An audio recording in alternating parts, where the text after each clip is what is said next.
Network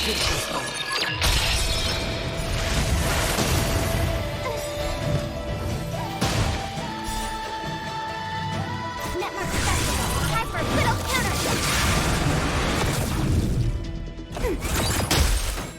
Still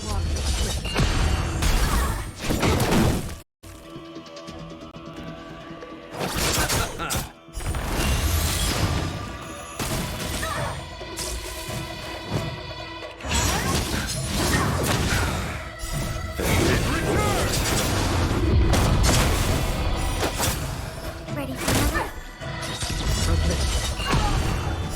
I weep for the heart.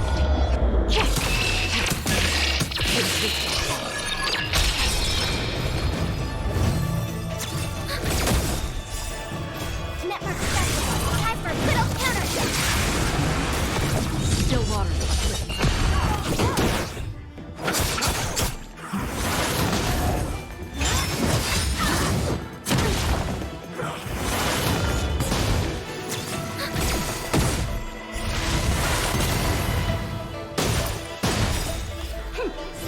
Double speed. Network festival. Time for a little counter.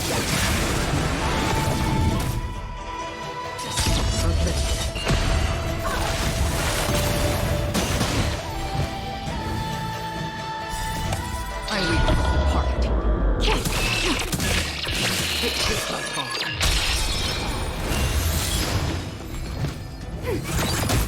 Still water.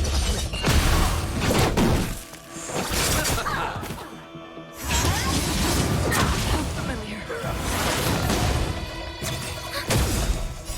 Network festival. Time for a little counter.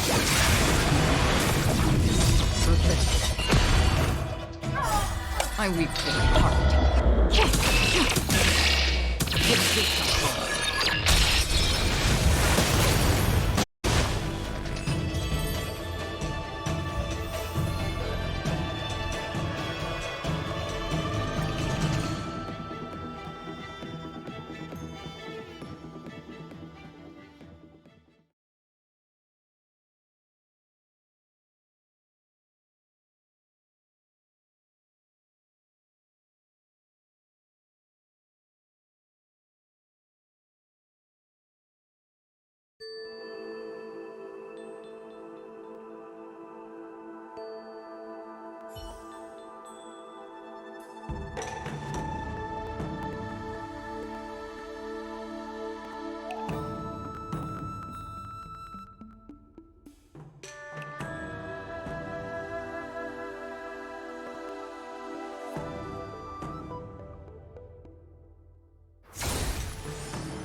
Ah, friend. My expression wasn't much better than yours when I first saw this.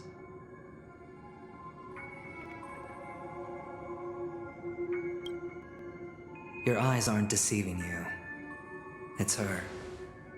The famous singer, Robin.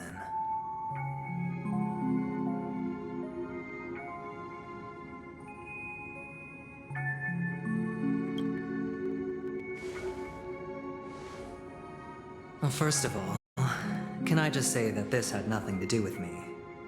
I'm just an unlucky bystander here. The family can testify for me. If you don't believe me, just ask anyone in the Bloodhound family. They hate me and they hate the IPC, so they'd never lie. This is not where the crime happened. What I showed you was a memory.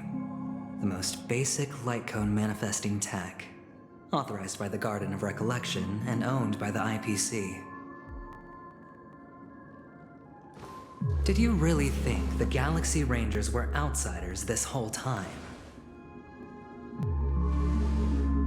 Penacony has made a solemn commitment to protect the safety of anyone inside a family dream. Any person in distress will be forcibly awakened and safely returned to reality. What gives them the confidence to make such conclusive statements? Because behind this promise is the harmony. The family's Dreamweavers link up their minds together to construct an unbreakable defensive line. Breaking through this line of defense to create death in the dreamscape. Not even a memo keeper could do that without the family's permission. Who could have done it, friend? The only one is her. The girl who calls herself a Galaxy Ranger. An imposter. An unsought guest. An emanator who hides her true identity. Ifrit's death was a foregone conclusion. And Robin? Her misfortune was staring right at her. Who will be the next to die?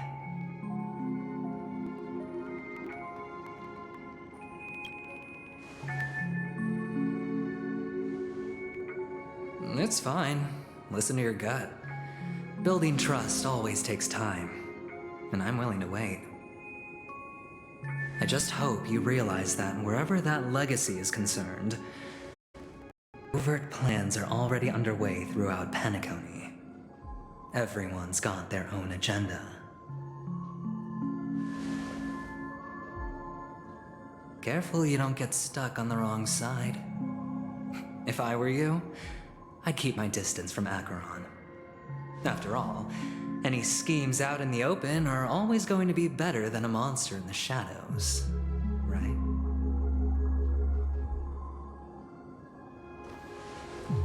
Who's to say there isn't an even deeper conspiracy lurking beneath the surface?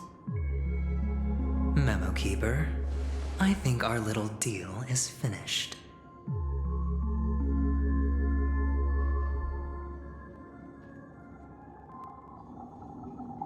Aventurine is telling the truth. This memory is a real one, and there's no sign of any distortion grafting on. The IPC is not the Garden, and there are real limits to what they can actually do, but you know all this. Friend, let's not beat around the bush here. The thing is, I want to reach out personally to team up with the Astral Express. I told you I'm just not interested in scrambling for the legacy. I just came to Penacony for work. I'm here to retrieve some lost property for the IPC, if you catch my drift. I'm talking ownership of this frontier prison. This has all become a bad debt thanks to the cancer of all worlds. The IPC has tried sitting down for negotiations time and again, but the family wouldn't even take our calls. You have no idea how difficult these people are to deal with. Put it this way, they've hushed up the existence of death before, so they can definitely cover up any news about Robin's death. It'll just quietly float off like a bubble and pop. Nobody ever being the wiser. That's not fair, right? So then, friend, I need your help.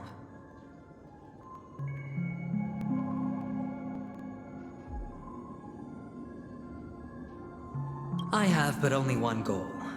The family's front door is like a high wall, and to tear the whole thing down, I'll have to dig out a few chunks first. Once I find a weak point, the IPC will have plenty of means. Now we have our chance. So long as we can get to the truth behind her death, we can have justice for Robin. While also gaining a valuable bargaining chip for bringing the family to the table. Truly a once-in-a-blue-moon opportunity. I've been investigating and making lots of friends all over Penacony precisely for this very moment.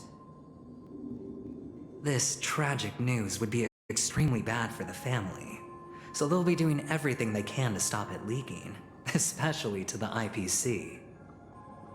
But I trust that there are still a few factions that remain exceptions, and that's why I need you all. The reputation of the Astral Express precedes you, and the Harmony will give you the fairest of appraisals. You get to find out really what happened and seek justice, and I get to put it toward completing my mission for the IPC. It's what you call a win-win situation.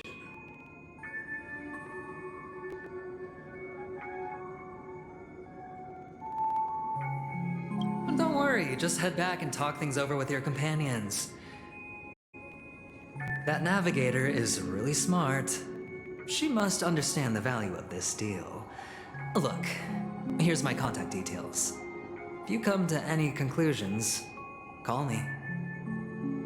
Oh, and take this. A thorough investigation can always use a little more funding. Don't mention it. So long, friend. I really am looking forward to uncovering the truth about death with everyone.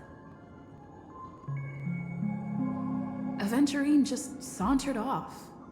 He really doesn't mean to force it, but something still seems off. What now? What are your plans? Black Swan. What is she thinking?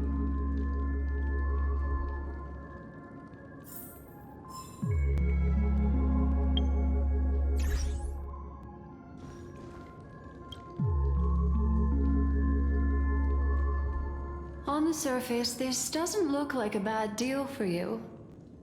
But Aventurine is a shrewd merchant whose scheme won't just be as simple as it appears to be. He doesn't know about Miss Firefly yet, but judging by your reaction, he may have noticed something going on and deliberately shifted topics to the truth of death to try and pull you in line with his way of thinking. That's quick thinking and very sound logic. Aventurine is no fool, and working with him definitely has its dangers.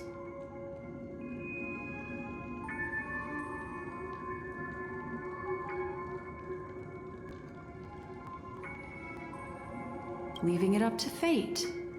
It's just how that gambler thinks. Anyway, be careful out there. There's more than one way to blaze a trail.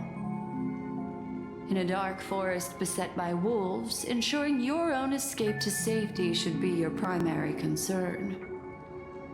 As for the other questions...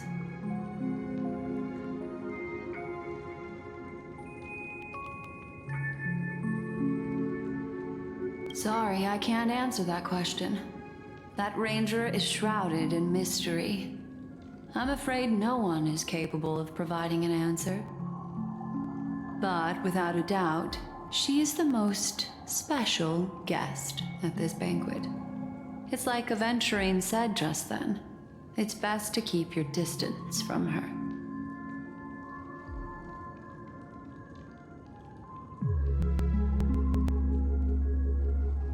Two victims appearing one after the other in a very short time span, in and of itself, that's very unusual. Two possibilities. The collapse of Penacony's dreamscape has started speeding up, making death extremely agitated and weakening the family's protections. Or, everything has been planned out and executed by someone. If someone has chosen these victims deliberately, first a smuggler, then a family celebrity, then this murderer's motives are worth thoroughly chewing over. I'm not sure the two cases were committed by the same culprit, but that massive wound looked like its winged blade. We've all witnessed it in action before.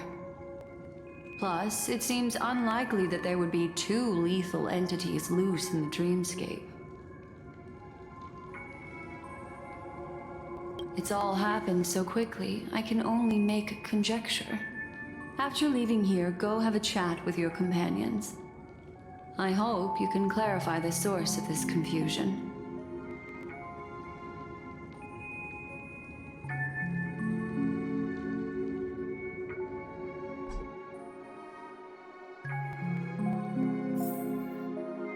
Come, this way. It's a short walk. Don't get lost.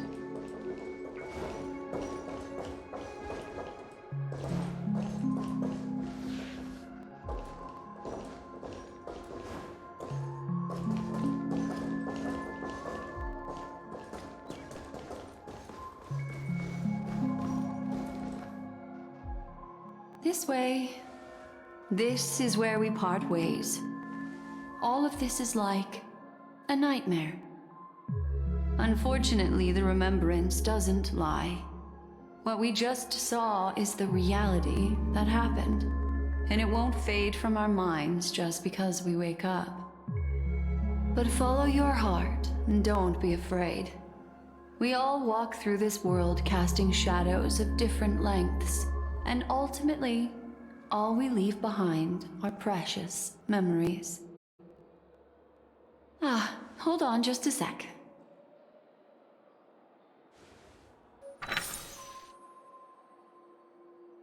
There you go. A small parting gift. If one day you unfortunately fall into the deep waters of the memory zone and there's no memo keeper to join you, hopefully it can guide you on my behalf. I also pay great attention to the ways of the world. Just think of this as an apology from me for hiding something from you.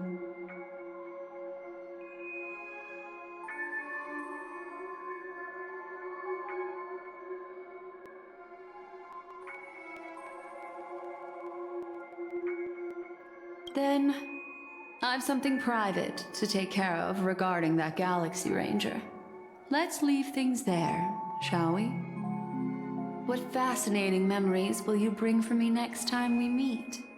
I sincerely look forward to them.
A family rep.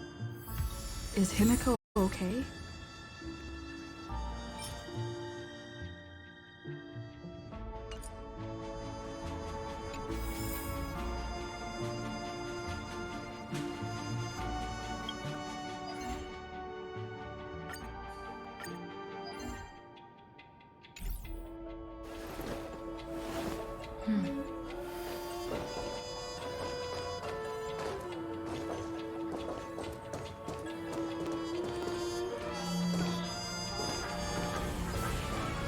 forge. Gleam of old blades.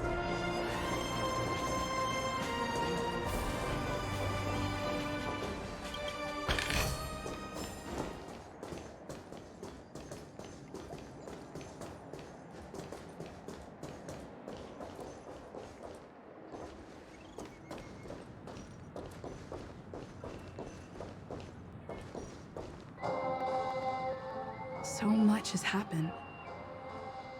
I should take a moment to gather my thoughts and wait for everyone to arrive.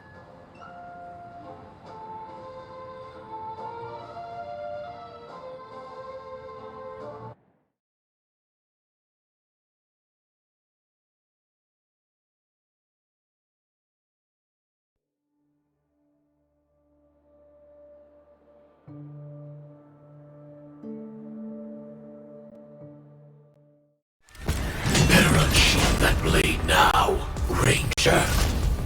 Do you still dream, Hunter? Of those slain by your hand?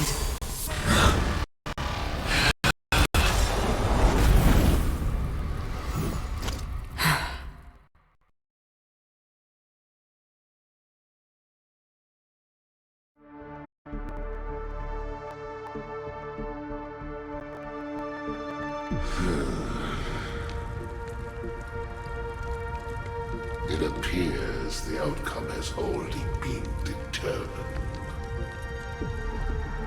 We're still alive. As are you. You still have room to make a choice. Leave the music box behind. And then go. Choice.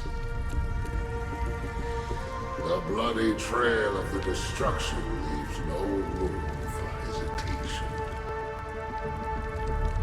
The Taurus Fire Demon. Even if you sacrifice your life for that Eon, you won't get special treatment. Ranger, you tread the narrow path of the hunt. You could never understand. We come from the fire, and are born bathed in fire. We spread, burn, and destroy, until all the kindling has burned out and we leave only ashes on the ground. Burning forms the entire life of a fire demon, from the beginning to the end. We are born to die, just to put into practice a profile of another universal truth. All things are created for the destruction. Your companions don't seem to think so. They fight for your chance at survival. They are my children, and just as I was, they are flames that have yet to burn wide hot. They're still young, I don't blame them. But my flames are faint, and time is running out. Can you see the planet of festivities in the distance? I plan to bring Purgatory with me there, and before that, I must surpass you. Why? Because on the path they have forged, you have traveled farther than I have. Emanator.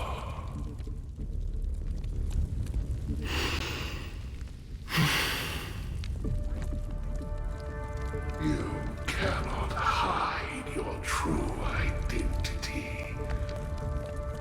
Draw that sword, for we shall indeed remain here, bound to fight a decisive battle to the death, for I choose this. Destruction is intense, but brief. To cravenly cling to life is to endure an endlessly prolonged existence.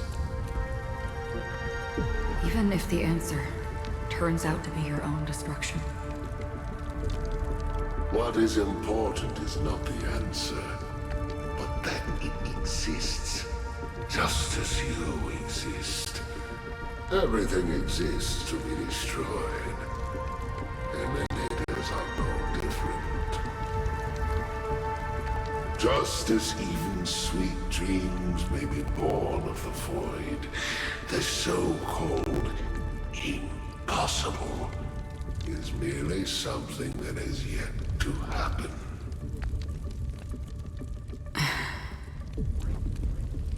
All right. I accept. You shall witness the most brilliant and intense fire in existence.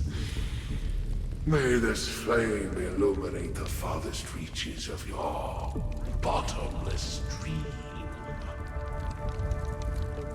A bottomless dream. Yes, that's right. But you've made one small mistake. This blade remains in its scabbard not out of pity or scorn. It's a personal secret that I don't want to disclose, but perhaps out of reciprocity.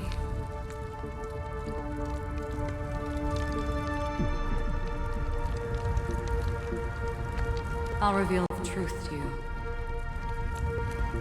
The hunt is not the path I truly follow. May death be the end of your boundless dream, guiding you back to the waking world.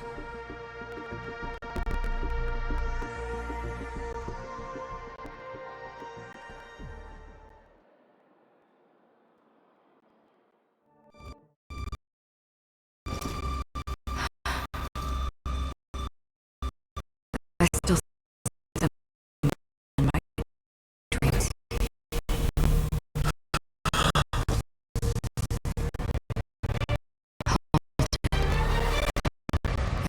Time hasn't come yet.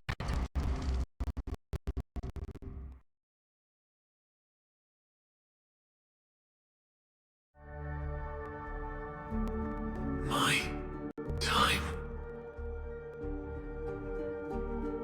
I've seen many clever disguises that can conceal appearances, but they can never cover up who a person really is. And you're no different. You had no desire to kill the Trailblazer. You only did what you did to drive me and the Memo Keeper away, but why?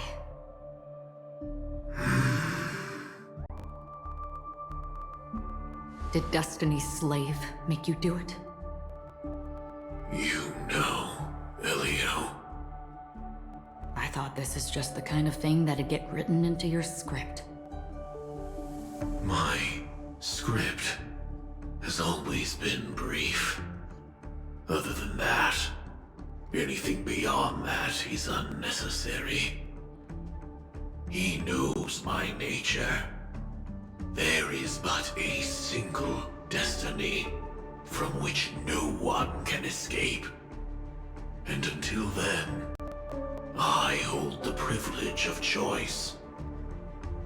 However, you appear to be ignorant of this, so it's time for me to inquire. Who exactly are you? Not your enemy, perhaps. That's not what I asked. I don't deserve your curiosity. Loners wandering the cosmos always have their secrets. Take me. I'm wanted by the IPC, so it's little wonder that I know something about the Stellaron Hunters. That's all.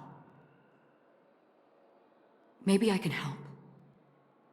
What reason would you have for doing that? I tend to forget things. Which is why, rather than memories, I'm accustomed to using my emotions to capture what I normally wouldn't otherwise. So, I know who is inside that cold armor. How about it? Ready to take off that armor and sit down for a talk? It's not yet time. I don't need help, but I can give you a suggestion that would make things better for you and me. If your goal is the Watchmaker's legacy, then go look into the family. Not only are they covering up the existence of death, but they're burying the past and the truth about what happens inside the dreamscape. Already on it. And the Astral Express is no enemy of yours. I know that. I just never expected to hear you say it. What's next, then? The Trailblazer's been taken by Black Swan. Will you go look for her? No need for that. No harm in mentioning that Elio's only given me one instruction. Get all of the Astral Express to track down the Grand Legacy. I tried settling this in an easier and more direct way, but as you can see, here I am, confronting you. I failed. Can't ever go against the script. The so-called impossible is merely something that has yet to happen. That's it. Before we split, can I ask you one more thing? Is there anything else in your script about me? I'd like to know what kind of footnote I get to leave in that future foreseen by destiny. Unfortunately, not a thing came up. I knew it.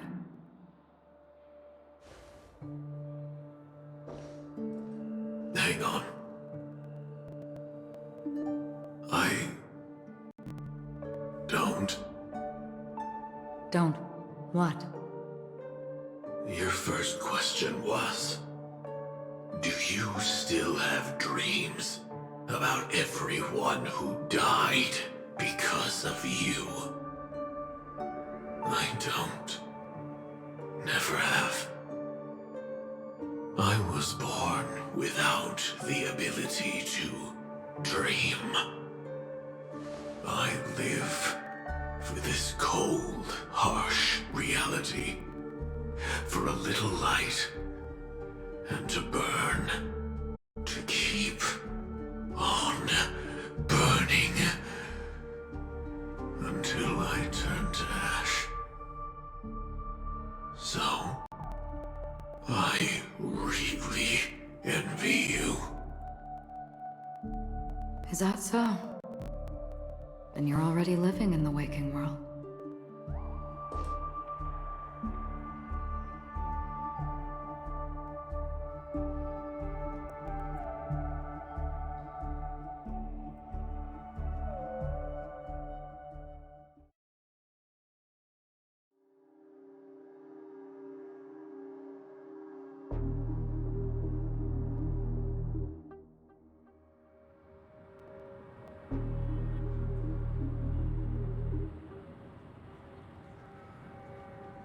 We heard about Miss Firefly from Black Swan, but we never expected Miss Robin to... I'm sorry that I couldn't be with you then. Reality cruises on in Serenity, while undercurrents bubble up from the dreamscape. Just like that Memo Keeper said. Stay strong, everyone. We can still do what we can for them. Starting with finding the murderer. Let's recap everything then. The Trailblazer just reminded me of something. March, do you remember what that family rep who negotiated with us said? Indeed, we trust that the Nameless has nothing to do with this, and we also beg each of you to help assist the family in verifying the identity of the deceased. That's how it was put, in reference to Miss Firefly. looking back, he seemed a little evasive at the time. And he also failed to mention anything about the earlier murder, too. The family's planning on covering up all news about Miss Robin's death.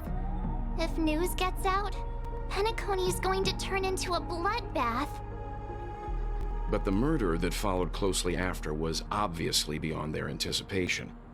The family had to try and turn things to their advantage by bringing in reinforcements from outside. The Charmony Festival is nearly here. They must be snowed under. It may also be that Miss Firefly's murder had so many witnesses that it couldn't be covered up. So they went with the flow and let more people on the scene to control the situation. After all, the nature of the two murders is fundamentally different. The family's first protective measure should be against malicious actors among the guests, such as that IPC envoy.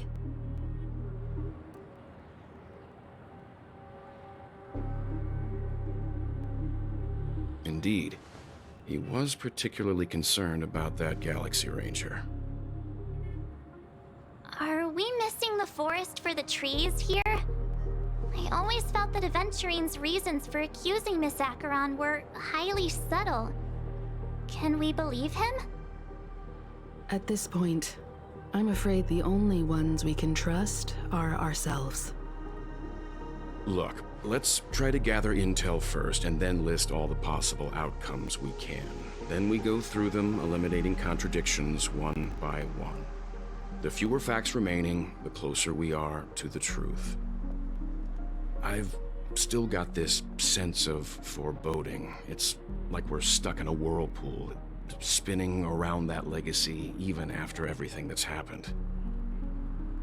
This time we're playing the role of a real detective. But before we start, what are we going to say to the family and Aventurine? As I see things, the family harbors no ill will towards the Astral Express. If they didn't trust the crew, they wouldn't have casually commissioned outsiders to investigate a case that's in all likelihood a scandal. Plus, this is the family's turf. Teaming up with them should make things easier for us in the future. As for that Aventurine, well, I'd like to hear your thoughts. He's complex. He deliberately slow-played his hand during negotiations while running circles around us all the while. He appealed convincingly to both reason and emotion. It wasn't forced, but the intent was obvious. Still, it's good to have contacts among all this uncertainty. Aventurine showed his skills, and as far as our interests are aligned, he can become a reliable ally. We also need to keep a certain distance from the family. Never let them get too close. Teaming up with the IPC helps balance that out. If either side makes a move, we have the option to pull out. So you suggest accepting Aventurine's proposal to team up? Yes. It's risky, but we can only wait until both sides have played their cards before making any further judgments. I get why, but there's a whole lot of bad guys and girls around here, and I'm worried about getting stabbed in the back. She's been bullied a few times now, and I can't stand it anymore.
I can't accept this! Forget about it. Just let me keep an eye on him. If that doesn't work, we can just turn the tables and use him instead. Then, could you please reply to Aventurine? Everyone, take this time to put together your thoughts.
Looks like Aventurine is happy with this outcome.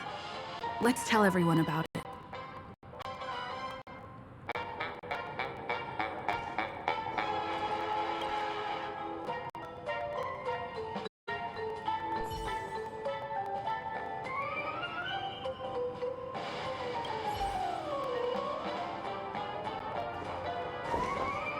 Checked off the list.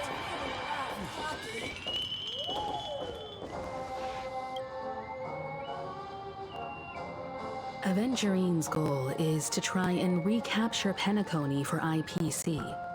To do this, he'll have to bring down the family in its entirety to create a big enough chance. The existence of death will be covered up by the family. So how does he plan on taking them down?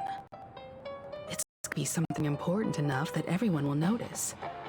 But it also can't be anything too out in the open.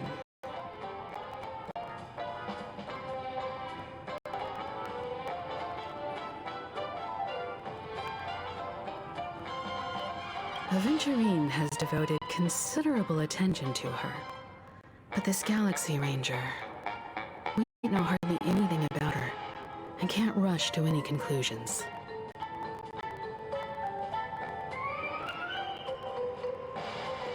I was also considering this possibility, especially because he respects you so much, and has sought you out before a few times. Perhaps he's also unsure of your intentions and is probing you.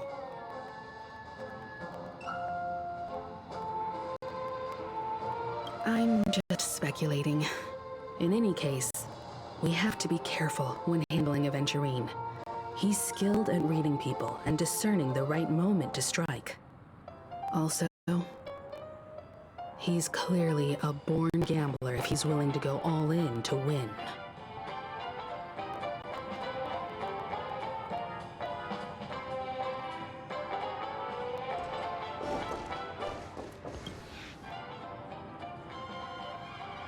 Aventurine said something that concerns me. He accused that Galaxy Ranger of killing Robin without any evidence whatsoever, but said nothing about her connection to that memory zone meme or why he was stalking you. It was a groundless accusation, which only serves to make him seem more suspicious.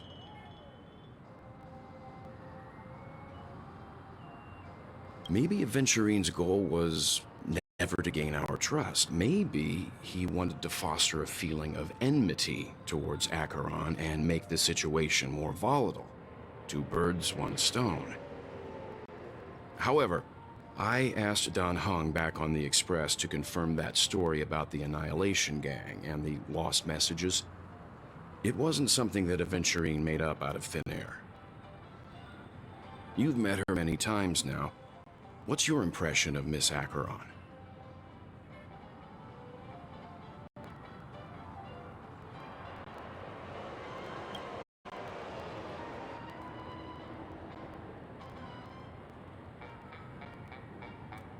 That fits the stereotype of a Galaxy Ranger to a T.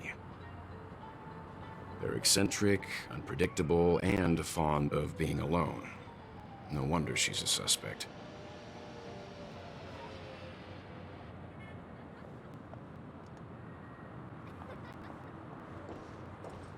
Really love clock.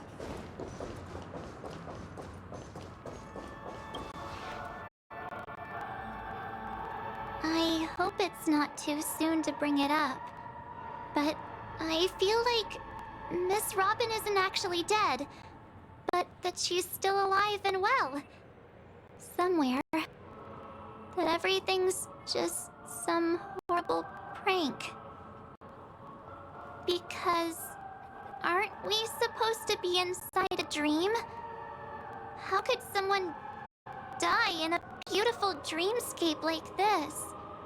Shouldn't only good things happen here? Whenever I see the Grand Theater, I just can't stop all these thoughts from flooding my head.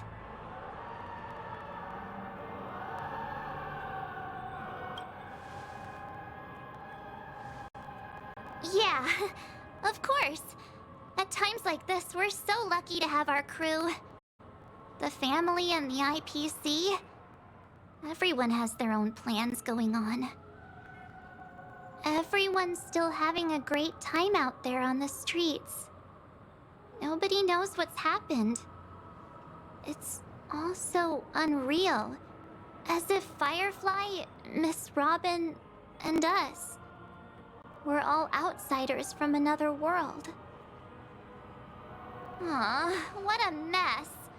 I really want a nice cool drink of soda to help me calm down. But then I'd be just like everyone else out on the streets.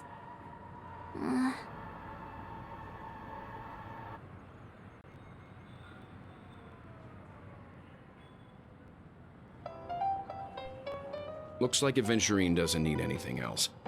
Let's turn our attention to the family's assignment for now. Himiko, what do you think? Among our current clues, the two murders that she witnessed are the most directly connected. I suggest starting here. One thing I'm curious about is, if a person dies in a dream, what happens to them in real life? Seeing as we're at the family's behest, why not pop back out to reality and verify Miss Firefly's situation back at the hotel? Perhaps we could also make a few inquiries about her while out there. How about we split off into two groups? There are still some things worth focusing on inside the dreamscape. I'll investigate those, and we can link up again later. Worth focusing on? Oh. No problem. I'll leave it to you then. Huh? Aw, I thought I'd finally get to see Himiko and Mr. Yang go out on a mission together. Oh well. Take care then, Mr. Yang. I will. Keep in touch.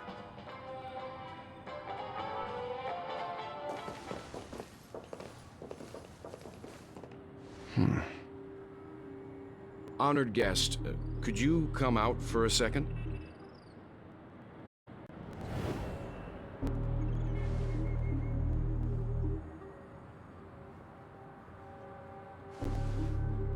I'd be embarrassed too, getting stared at like that. Forgive me. My name is Welt Yang. I'm one of the crew members on the Astral Express. I believe you've met my colleagues. Welt. Is there something about my name? First, don't you want to know my name? I already do, Miss Acheron. You're a prominent figure in Penacony. What are they saying about me? Some claim that you're the real culprit behind these murders, that the Annihilation Gang's tragic fate at the banquet was a result of your blade, and that you're now attempting to unleash another bloodbath on Penacony. The Annihilation Gang. Ifrit of Everflame Mansion. Tragic fate. That Duke turned his dying body to flames and sacrificed his life as a martyr. He was a determined and heroic pathstrider. Not even a villain should be disparaged like this. And what's more, there were plenty of suspects invited. Do they really think that a blade is more dangerous than that black hole you're wielding? Keen intuition. Not even the family managed to point out the truth behind this cane. So you must surely know, Miss Acheron, that peering into a black hole is not a wise move. As a potential threat, your knowledge of us has reached uncomfortable depths. Reveal your true identity and intentions. Otherwise, brace yourself for gravitational disintegration. That shouldn't be necessary. But if it makes the Nameless feel less defensive, I'll be happy to abide. Believe it or not, Galaxy Ranger, Acheron, those are the names I go by to this very day. My trip to Penacony is solely to fulfill an old, final request. I'm here for the Watchmaker's legacy. And that's it. I think I've been honest enough. Still unwilling to reveal your true identity? It's not that I don't want to. It's just that I can't. I've come so far, and I can't sum up all of that in just a few words. Everyone has their own unspeakable past. Secrets that they don't want to be revealed.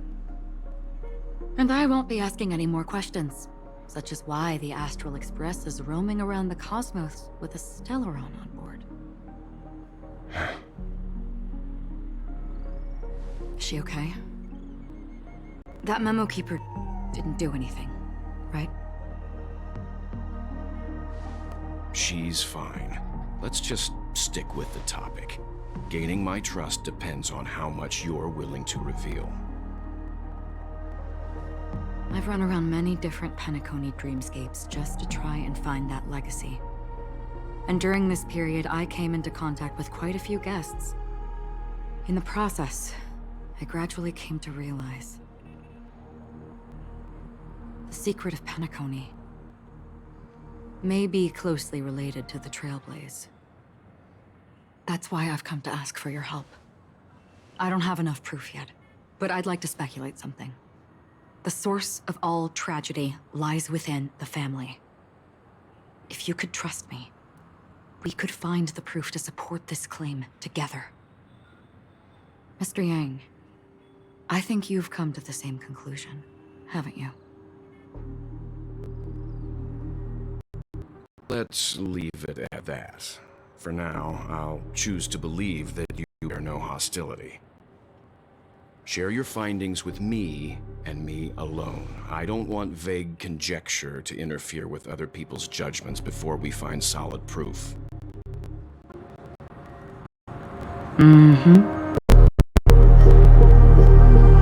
By the way, would you like something to drink?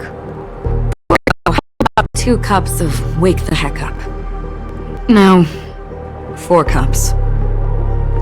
Because the conversation coming up will last forever.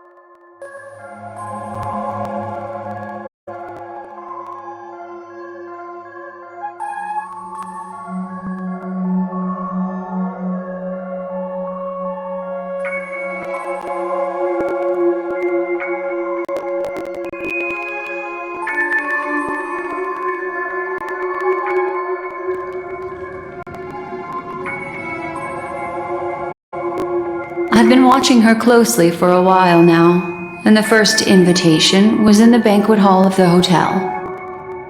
She just sat in one corner, keeping silent, chugging down a couple cups of Wake the Heck Up. I told her it's a pungent, bitter beverage, not the taste of sweet dreams. Only for people allergic to Soul Glad. And she said, Really? But I don't taste any difference at all between them.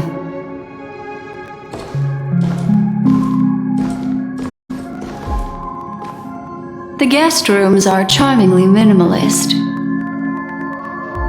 An aesthetic you share, Miss Acheron. It's a cinch, this music box. The invitation received by the Annihilation Gang. There are latent memories that linger on it yet. You see, memories of you are not yours alone. They travel in other people, other things. I know much, and I can predict even more. With some help, the dead can be made to speak. The Annihilation Gang, that band of desperados who all disappeared after meeting you. What exactly happened to them? Well, let me reveal all.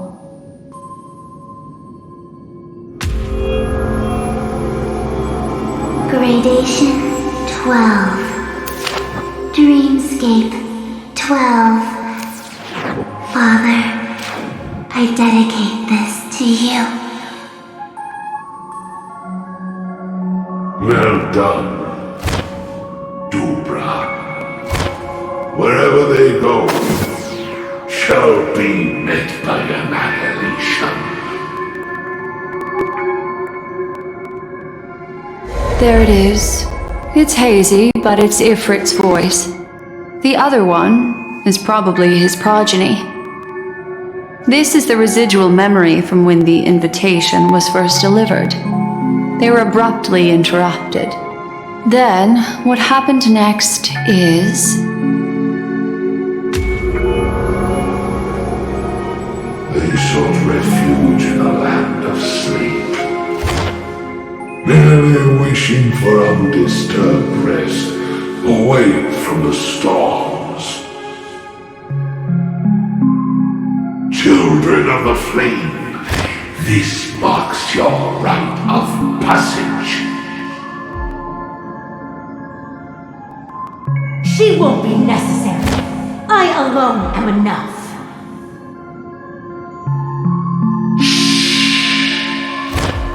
When have thou, on the path of destruction, feared death? The Everflame Mansion has set out on a journey. Those poor people, they have no idea what lies wait ahead of them. Memory recovery is going well, but slowly. She'll be here soon, and time is short. There's nobody else here, so there's no need to be delicate. In fact, I think I'd better go all out.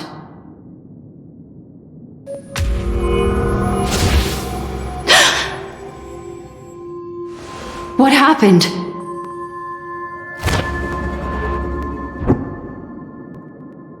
The memory after that is blank. How is that possible? This music box fell into Acheron's hands, and she brought it to Penacony. That's a fact, and that's how it should have gone. But along the way...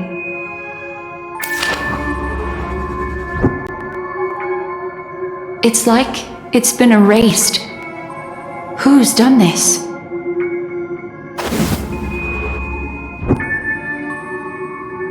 Who are you? Who are you? It's... no. Is this not a memory? Oh, a memo keeper. Do you serve the Garden of Recollection? Or the Cremators? My name is Constance. A pleasure to meet you. We were supposed to meet in Pentagoney and spend an unforgettable time together. But that seems unrealistic. Dahlia's not welcome on the banquet store, and I don't need a coming-of-age ceremony. And you, I know what you're looking for. Want her secret?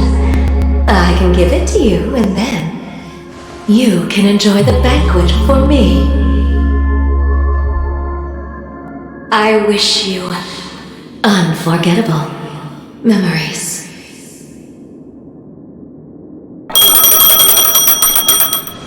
Oh. A phone. Wanna listen in?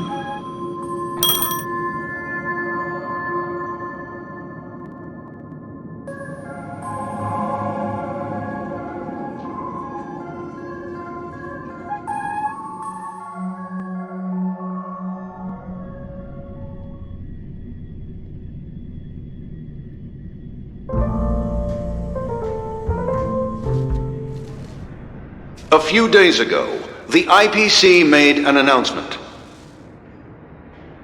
Under the watchful guidance of the Marketing Development Department, and in accordance with the Interstellar Peace Charter, the independent Sigonian sovereignty has hereby been established, and shall take a legislative seat at the Interstellar Congress. The formation of the Sigonian sovereignty is of great historical significance to the Sigonia system. This move puts an end to the planet's long and bloody history, turning the sensational Kataka-Abjin extinction event into a distant memory.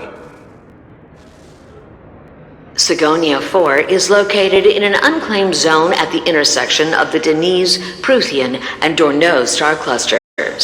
The planet's surface environment is known for being extremely harsh, constantly faced with the threat of impact from small-scale celestial objects.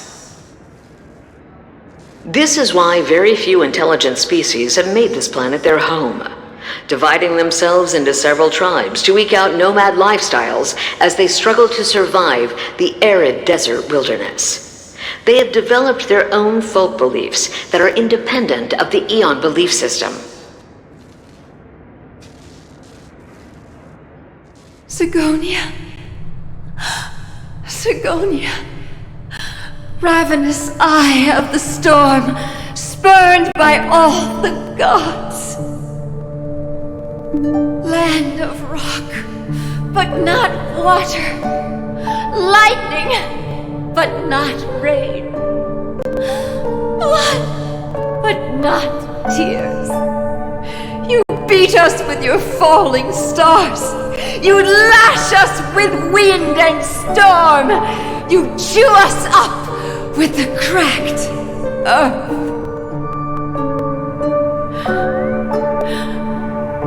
You promised us a land of honey, yet yoked us beneath a sword of bitterness. Oh, Gaiathra Triclops, if thou can hear me, please open up thy 3 eyes and gaze upon this child. When you took his father, my child was still sleeping in my belly. And where my husband went, I too soon must go. I don't ask for a peaceful death, just for you to tell me, does the baby swaddled sweetly asleep? Does he dream of his mother's heartbeat and the sound of falling rain? Please tell me whether this life is all just a fleeting dream. Otherwise, why would this child be born to face impending death? Mommy! Mommy! Mommy! Rain!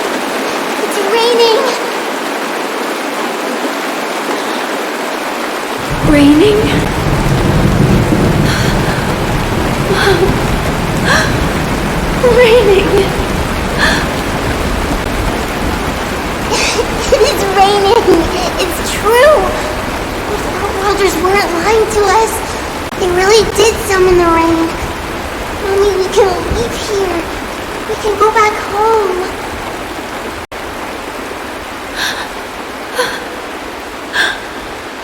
Back home. Gaiathra Triclops. You came. Do you hear that? Thank you. Thank you.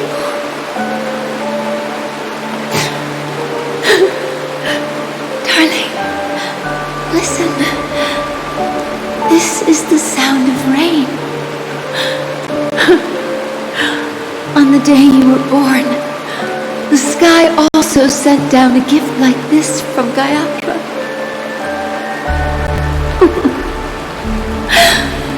Such a lucky child. Such a blessed child. Just like your name. A gift from them to Avjen. My boy.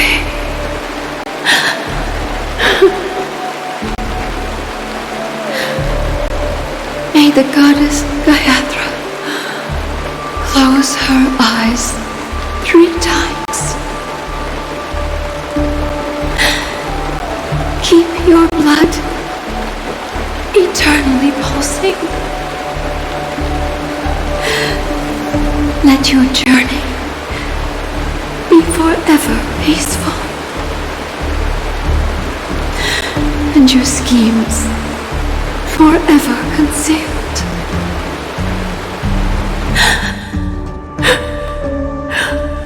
Welcome to this sad world, Kakavasha.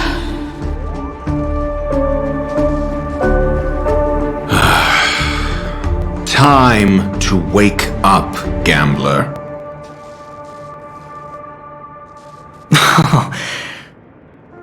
Oh, heavens. I must have drunk too much Soul Glad. Didn't expect you to be back so soon. How is it? Find anything? Just as you guessed. Nobody outside knows about Robin's death. There aren't even baseless conspiracy theories. They're still streaming the rehearsal for her ceremony. Using a stand-in, I guess. They must be dreaming. Of course. Who could imagine that death would actually descend upon the idyllic dream created by the family? Let alone that the victim would be the female lead of the Charmony Festival. To be honest with you, I didn't believe it. I even tested it a few times myself. Until I discovered that I couldn't actually die. Whenever there's any danger, I'm forced awake by the dream pool, and it's all as if everything were just a nightmare. That's why I'm convinced that there are a few big secrets lurking behind the scenes. Then you must have heard about the Memory Zone meme. When I graciously deigned to establish connections with the Oak family on your behalf, they were quite in a pitiful state of disarray. Besides Robin, there was another body. 2 murder cases? I told you something seemed off about the Nameless. She must have come across the other one. This murderer is a psycho. But I have to admit, the case should be easy to crack. We can leverage the family's malfeasance and let the IPC use this as a reason to intervene. It's just that their trickery runs deeper than I thought. Robin's stand-in was all ready to go. These 2 murders are definitely getting hushed up. What should we do? Let me think. It's too rare an opportunity to miss out on, so I gotta be careful. Incredible, gambler. Have you already exhausted your limited repertoire of tricks so soon? There are plenty of chips, but it'd be best to choose carefully. The most straightforward has to be Robin. Remember? That masked fool once told me to find a mute as a friend. Robin is what she calls the mute. She has lost her voice, and while most people can't pick up on it, you and I cannot mistake that sound. Not produced by any voice box, but rather by the resonance of the harmony. If that girl hadn't gone hoarse from singing practice, there'd only be one possibility. Something was up with the family. Or Robin herself. To get to the bottom of this, I tried every way I could to meet her. But she died. Right before my very eyes. A complete and utter loss. Incidentally, it seems to have resulted in your rather undignified arrival on the interrogation stand. There were eyewitnesses at the scene, and the family, in their graciousness, has tentatively accepted your alibi. However, for the foreseeable future, you shall, regrettably, find yourself under the vigilant watch of the hounds.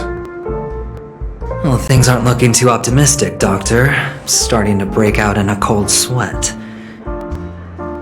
Do you reckon there's still any chance of a comeback, given how things are? A probability? Yes, it exists, but it verges on the infinitesimal. To phrase it in a manner more befitting the vernacular of Penacony, you're dreaming. But if you simply can't control yourself and want to try your hand, then there just so happens to be a suitable candidate. That man wants to see you again. Who? Sunday. Is this a public hearing or a private trial? If it were the former, it would hardly befit my stature to stoop to the role of a mere messenger. Fine. Oh, that's great. It's all great. You see, the dead can't talk, but the living can. Ratio, I'm convinced now that there must be something wrong inside the family. Oh, just you wait and see. That man's sister has died. He can't sit on his hands. Well, without any further ado, let's set off. Lead the way. The show is about to begin.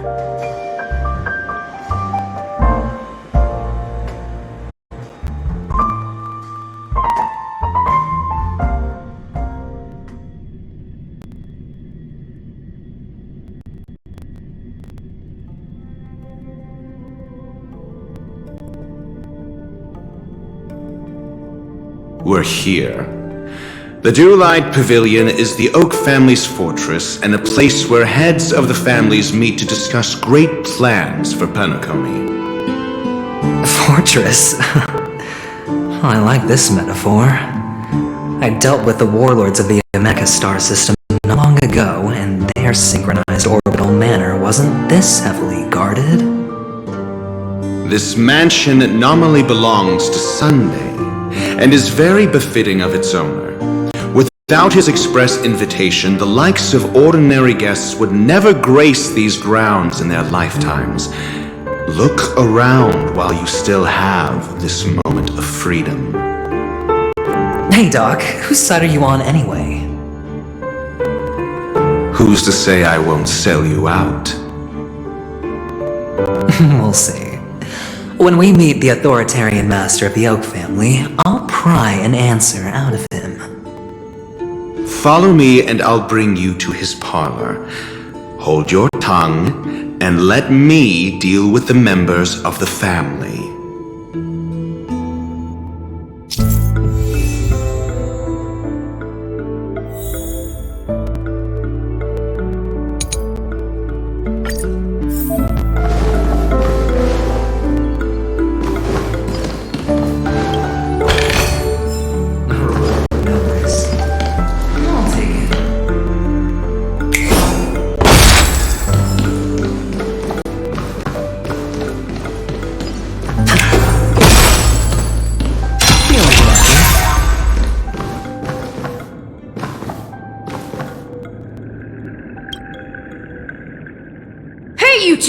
That's a place of business. No entry. I was requested by Mr. Sunday to bring him the suspect. My name is Ratio.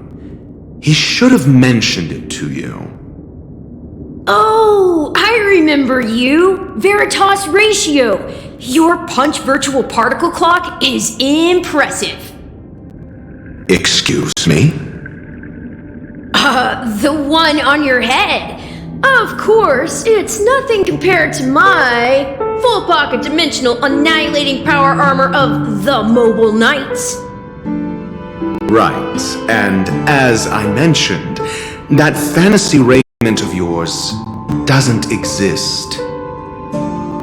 That's because you can't see it. Like I say, only family can see the glory of the Mobile Knights. Enough! Get going! Don't keep Mr. Sunday waiting. It seems like the idiocy index here is no better than it is out there.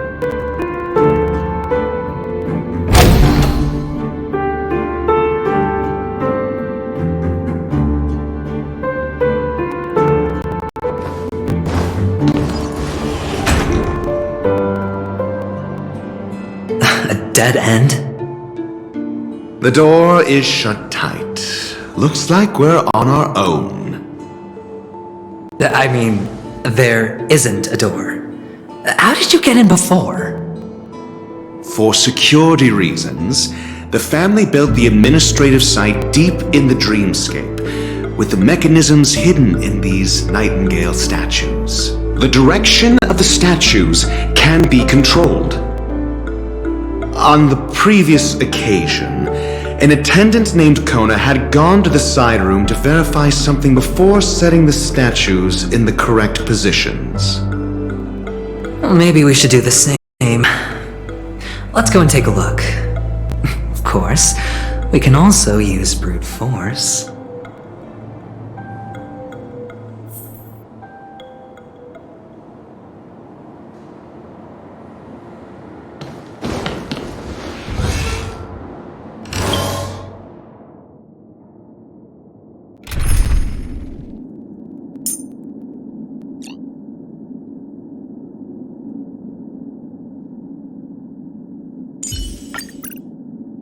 All or nothing.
hardly enough for a seat at the table.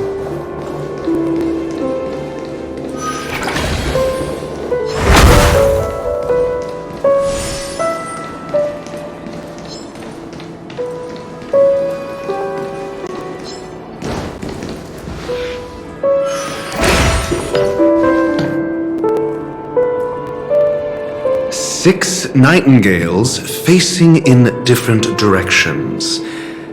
An obvious hint. But are these nightingales? They are. What's wrong? How can nightingales be so huge? They look more like torment eagles to me. There are no eagles in the five families, only nightingales. Why am I wasting time with you on this?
Just as I thought. Here's the correct answer. A truly miraculous discovery. Perhaps I should offer you the chance to join the Genius Society. Really? Well, I thought you'd given up on that already. I was being sarcastic. Can't you tell?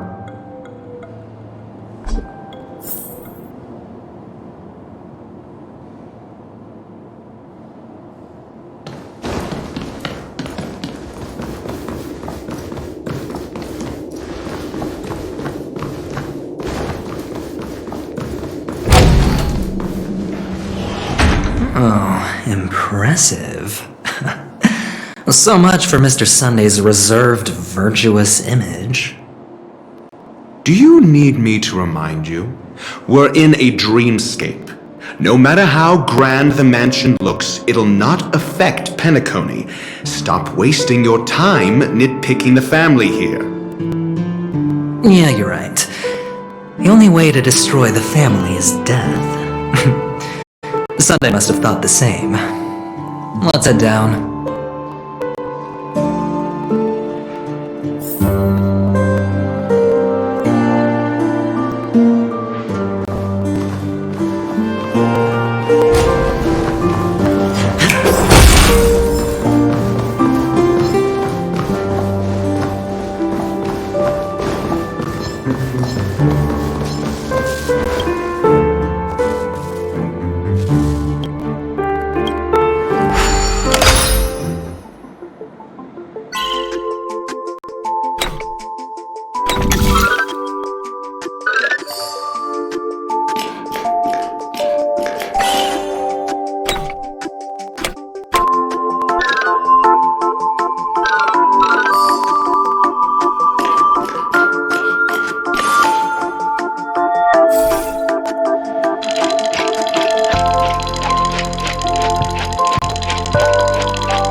Are we heading the wrong way?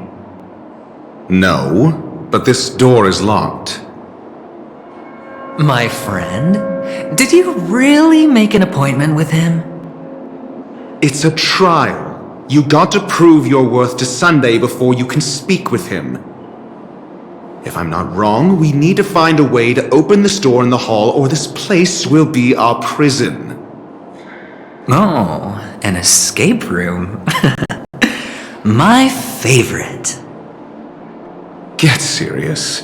I've no time for games. Let's head back. The hint is probably in that prominent sandpit. Wow. That's an enormous sandpit. I'd love to build a tall building for myself. Once I have enough savings. Oh, look. There's a noticeable gap in the model. I believe you're right. There wasn't a gap before. That man must have done it intentionally.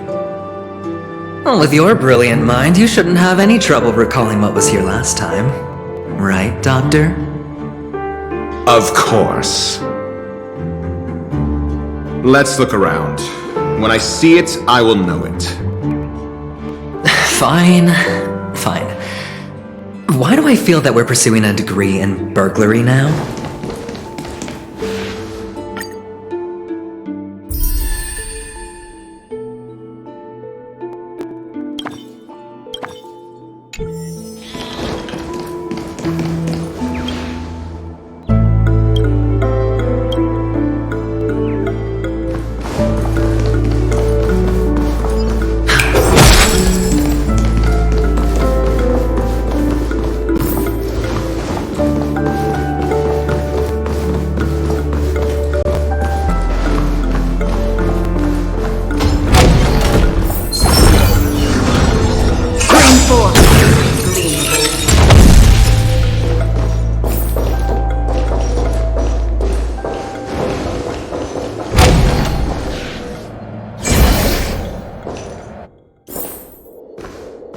Found it. This is it.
And the nameplate reads Gulliver's Arch.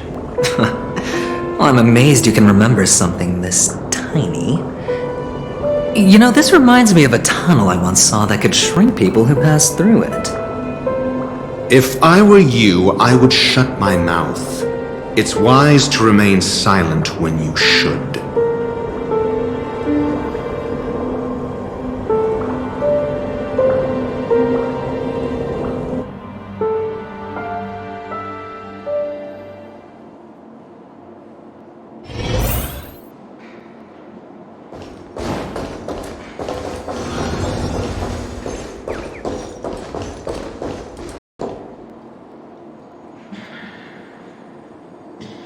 Oh, this reminds me of one of those building toys. You know, with the blocks. I've never played with them before. I wonder if it's more interesting than stacking chips.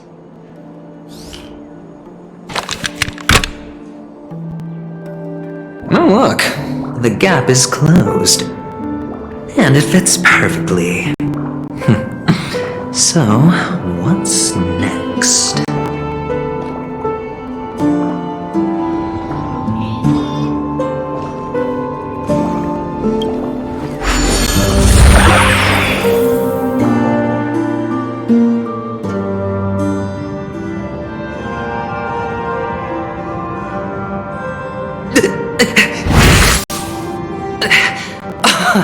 Oh, good heavens.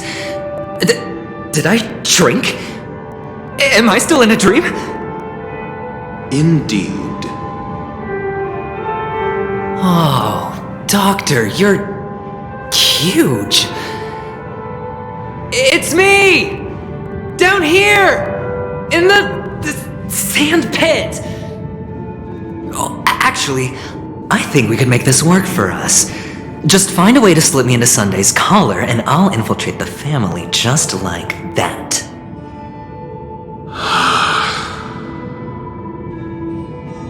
Oh, fine. I was just kidding. Let's find a way to open the door.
Hello! Welcome to the Golden Hour base model. I am an Oak Soldier. I will be here to guide you through the tour of the base model. Happy to be of service. And tell me about the tour. Hello! Welcome to the Golden Hour base model. I am an Oak Soldier. I will be here to guide you through the tour of the base model. Happy to be of service. Generating guide. Please wait patient.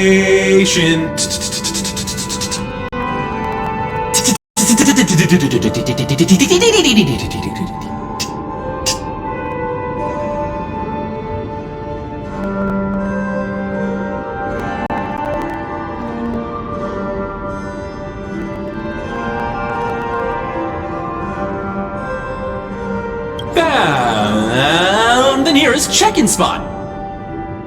Please look behind me. A capsule machine model.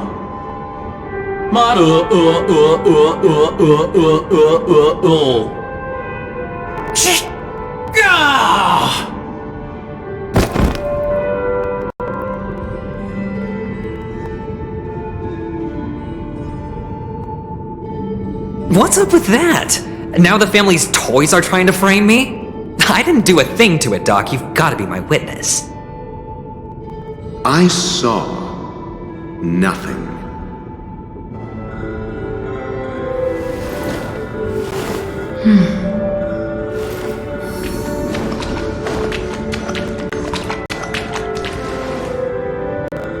Oh, capsule machine. There's no mechanism on the floor. Could there be one at the top? Doctor! Do me a favor.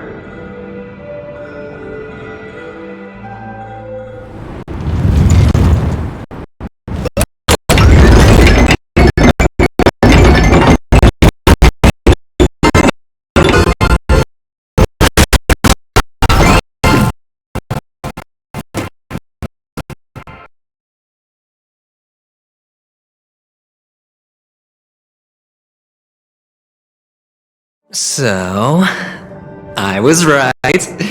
These models have interiors that look exactly like the real buildings. The only difference is that no one lives in them. Funny that Sunday puts a miniature that makes him seem like a giant when one of the fragments flew upstairs. I'll need to use the pinball machine to flick myself up there. But it's tough. Oh, great. There's another pinball machine base here. And it's empty too. Doc! I'll need your brain power again. There's no need to yell, I can hear you. The pinball machine must be hidden somewhere in the hall. Like the arch. Wait here, and I'll be back in a minute.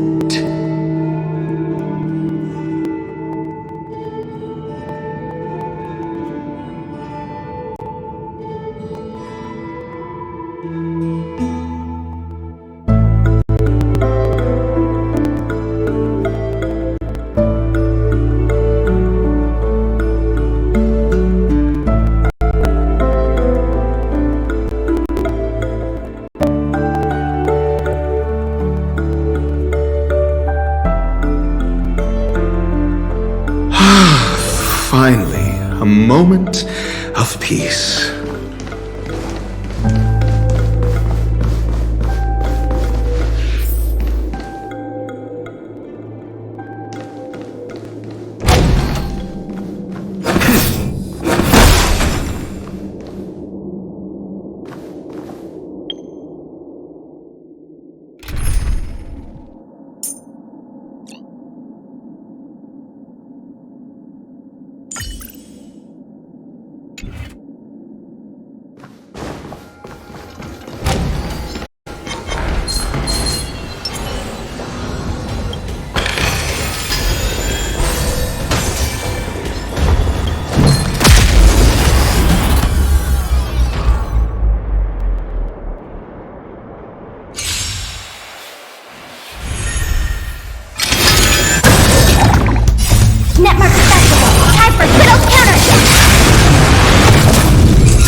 pleasant moments of solitude are always fleeting.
Doc.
Horatio, you should come in here and take a look. The view here is breathtaking. Honestly, you could easily squash me with just a pinch. If that is your wish, I will do so without a moment's hesitation. All done. Piece of cake.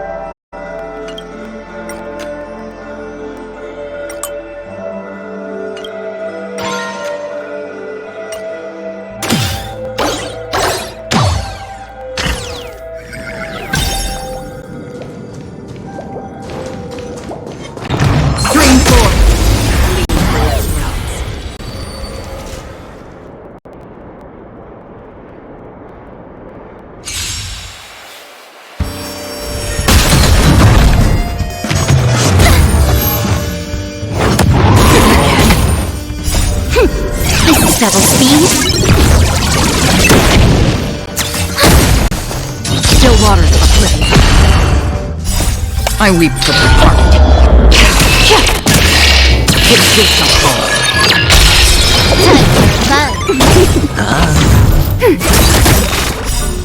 Netmark accessible. Time for a good old counterattack.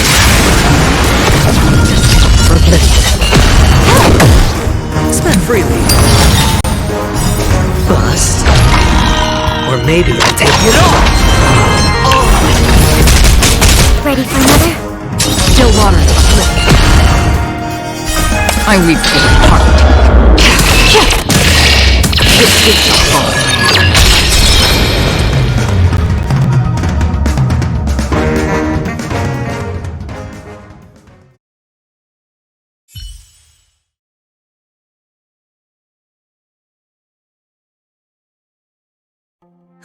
All done. Piece of cake.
And the joyous tour of Toy City has come to an end.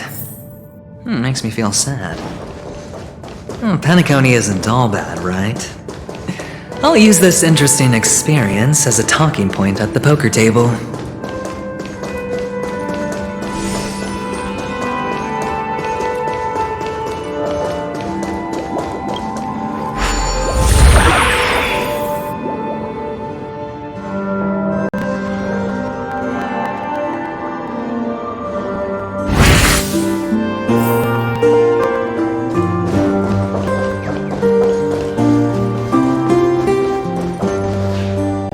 It's a pity you made it out of the sandpit alive.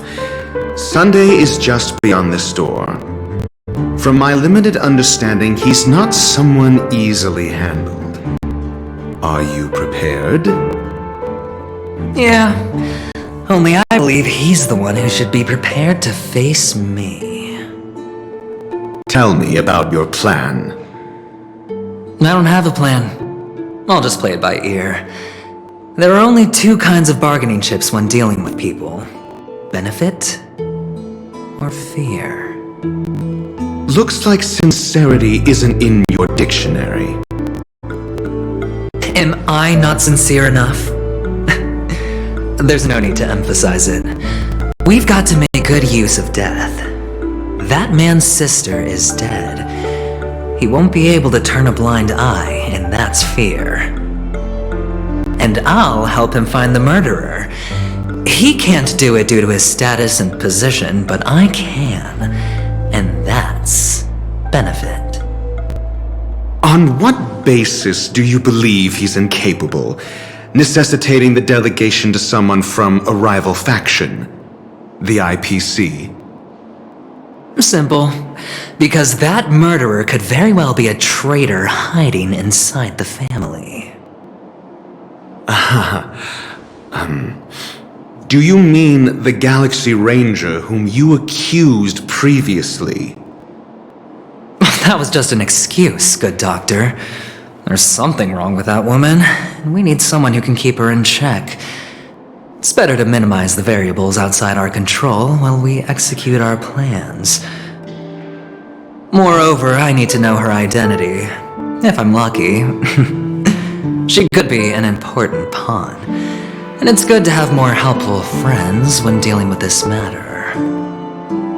But honestly, the murder case is likely unrelated to her. I believe my standpoint. There's a rat in the family. Otherwise, why would Mr. Sunday arrange a private meeting with us? This isn't an interrogation, but a secret negotiation. We'll see. Using Robin's death as a bargaining chip, I'll win back my freedom and power. In the end, I'll ruin this beautiful dream and create the grandest death. If the chance of winning is just beyond this door, even if that chance is close to zero, well, you can't win if you don't play, right? Ah, the charming audacity. To think that you, of all people, might emerge victorious, dear gambler. 3 chips are enough. All or nothing.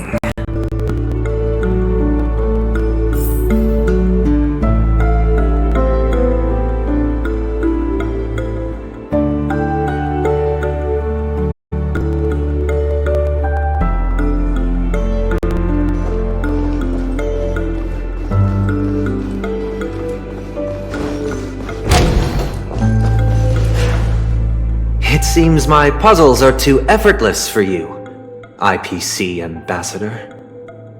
I appreciate your words. And I see you put a lot of effort into welcoming me, Mr. Sunday.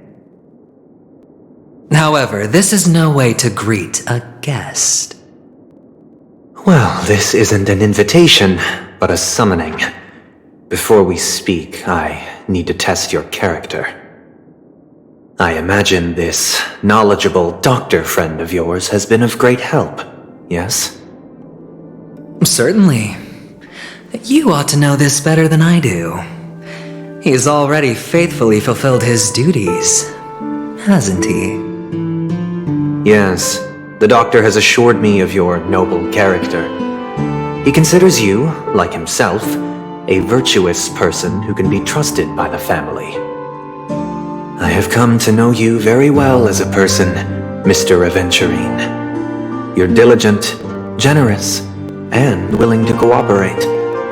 The fact that you succeeded in overcoming many obstacles just to meet me gave me the reason to believe in your wisdom and courage. But there's one thing I must ask you. That is, you've used your wisdom at the wrong place to meet the wrong person and put yourself in a situation where you shouldn't be, witnessing a tragedy that shouldn't have happened. You don't look too well. Am I making you anxious? If not, then it means I'm on your side. If I wasn't mistaken, you'd just made a serious accusation against the family. No, you weren't mistaken. For depravity is creeping in around you. There's no need for us to be evasive. Let's talk about your sister. Your sister's talent is unrivaled in the world of show business. As you know, her voice has been out of tune since she returned to Penacony. What's more disheartening, she can't sing anymore. Who could be responsible for this? Many suspect the culprit is among the outsiders, but I know you hold a different opinion. Now your noble status has become a shackle, preventing you from apprehending the murderer and avenging your sister's death. You're feeling anxious because you're out on a limb. But don't worry, I'm on your side. I'm immensely honored by your concern for me, Mr. Aventurine. Since you're so selfless and generous, I believe you wouldn't ask for anything in return, would you? Well, naturally, you wouldn't incur any loss from this. I just want to reclaim what is mine. My liberty and the personal items under the family's custody, the bag of gift money, and the box in which the cornerstone is stored. That's right. Cornerstone. I've heard it's a treasured asset of the Strategic Investment Department. A sacred stone that seals the Preservation Emanator, granting significant power, and every liquidation specialist holds one. For an object so precious, it probably comes at an even higher price than other forms of recompense. Well, I'm sure you're aware of the high level of risk I'll be undertaking to bring the truth to light. Mr. Aventurine, when you are out and about, do you always make adjustments to your appearance? Your tie should be on the center line. Your shirt must not protrude from your vest. Your trouser creases should be perfectly straight and always aligned with the tips of your shoes. Of course. But I don't, because it's not appropriate to do so in public. You should make sure everything is presentable and in order before leaving the house. I'm not the kind that takes risks. The cornerstone must be in the custody of the family. No room for negotiation? Please, don't let me turn you down twice. Sure. The gift money is good enough. I suppose you wouldn't mind that. After all, a merchant can't function without a bargaining chip. You compromised quicker than I thought. Unfortunately, it's a gambler that needs a bargaining chip, not a merchant. I can give you your gift money, but before that, I want you to tell me.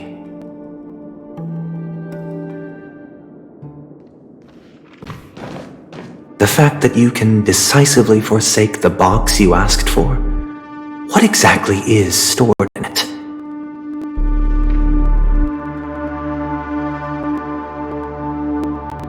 Shrivel-faced soul, please sear his tongue and palms with a hot iron, so that he will not be able to fabricate lies and make false vows. What have you done?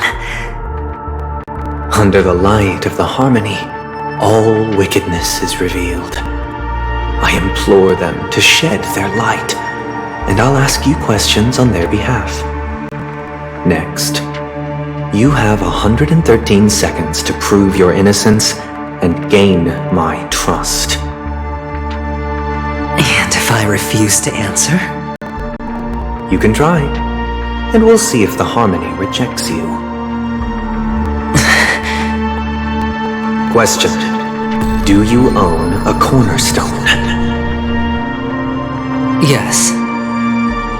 What a simple answer.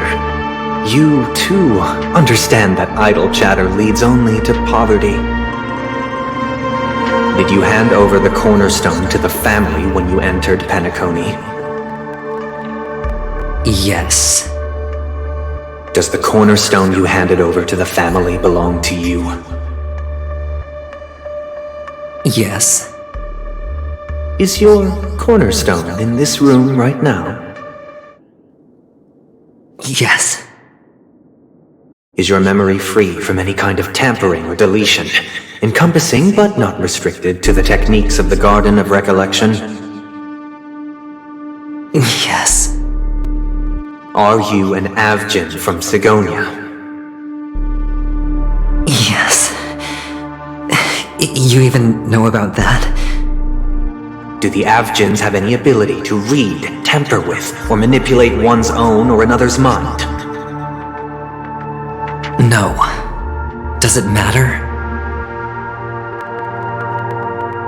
Do you love your family more than yourself? Yes. All the Avgens were killed in a massacre. Am I right? No. Are you your clan's sole survivor?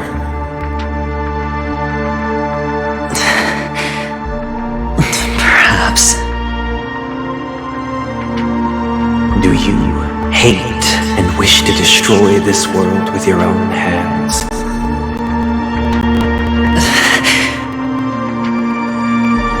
I don't know. Interesting. Now, the final question. Can you swear that at this very moment, the Aventurine Stone is safe and sound in this box?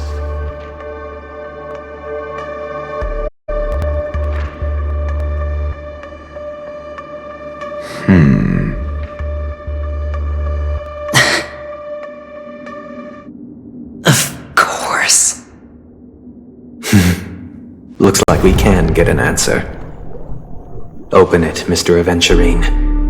It's your last chance to defend your honor.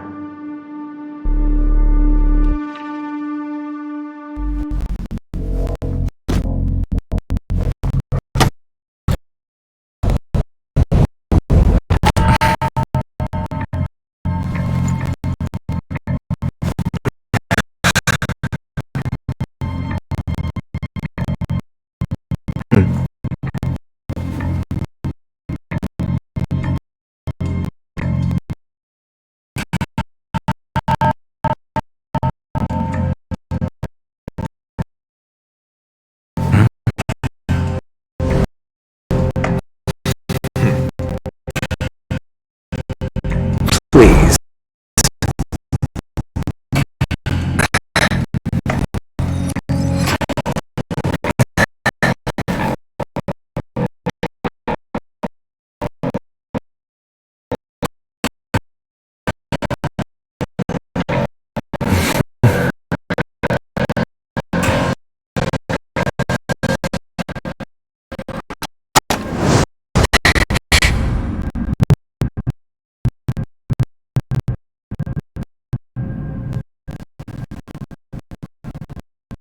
Are these what you're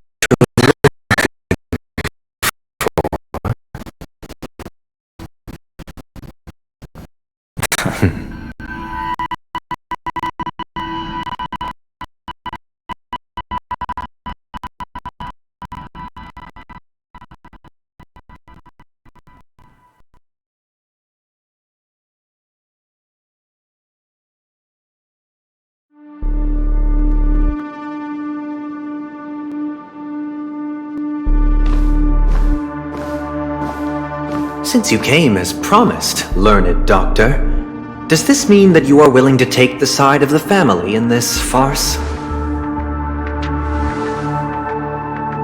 What makes you think you can convince me?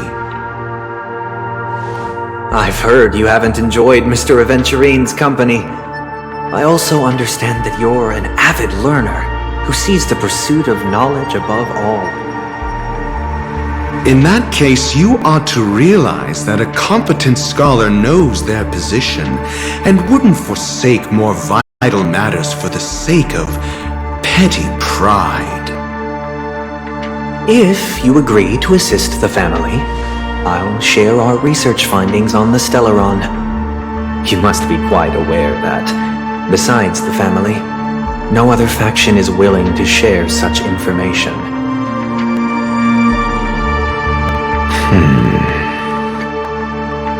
Cut to the chase. What do you need from me? I need Mr. Aventurine's comprehensive plan. Haven't you confiscated his cornerstone? You can't expect a featherless bird to take flight. But I've also heard the 10 elites in the Strategic Investment Department have united, progressing together in the interests of the IPC. You'll have to speak more clearly than that. The cornerstone, which Mr. Aventurine surrendered. Was it really his? You question whether he would entrust you with someone else's cornerstone. The 10 Stonehearts aren't as united as you think. Cornerstones are significantly more precious to them than their very own lives. But you know that he's a crazed gambler. The more vocal he is about it, the more cautious I must be. I never imagined someone would share his way of thinking. Honestly, you should see a shrink. Bring it. The box containing the cornerstone is unique, and only IPC senior staff and related members can access it.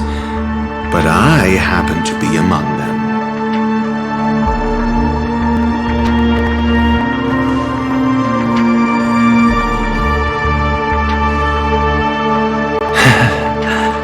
I appreciate it.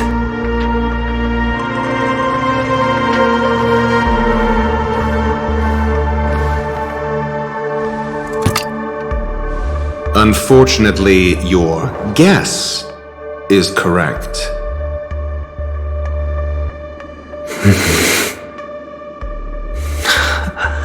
The golden stone. Its color and glow are similar to that of Klepoth's body. This is the very ruse he intends to use to fool you. He won't reveal to you that the 10 Stonehearts chisel their own will into the cornerstones, granting them an unparalleled radiance.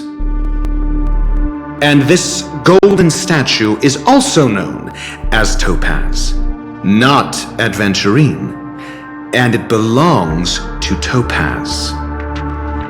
So, do you wish to confront him? Not at the moment. I'm more interested to know the location of his cornerstone. The safest place somewhere you'd never think of.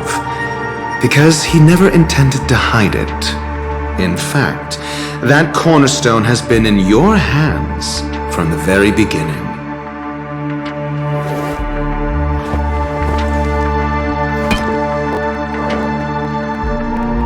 I see.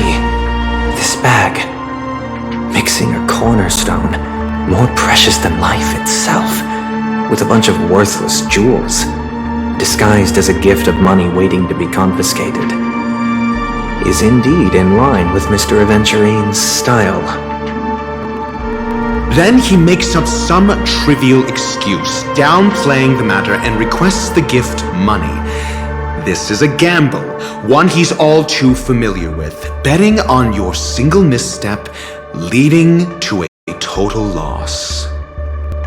Learned doctor, I am grateful for your help. The family will surely reward a righteous person like you. As for the villain, I hope he retreats in humiliation.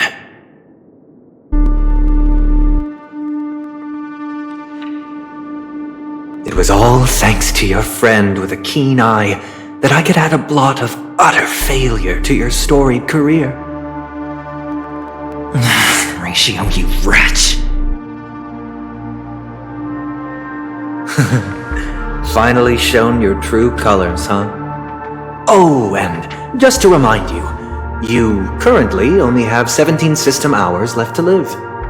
Treasure your remaining time, and savor the delectable aftertaste of defeat. You might as well explain yourself a little more clearly. What I performed on you just now was the Harmony's consecration. You were to show allegiance beneath the illumination of their grace. Yet you acted willfully, uttering nothing but falsehoods, transforming the consecration into a trial. I genuinely see no reason to absolve you from it. Is this what the Harmony represents? But is it built upon constraint and coercion? You misunderstand, Mr. Aventurine. Punishment is meant for the irreverent, but I have seen your resilient spirit, and thus I offer you the possibility of a new beginning. Throughout these 17 system hours, you will be unable to escape the dreamscape or contact any of your companions. You only have 2 paths before you, and it all depends on whether you can complete my test within the time limit.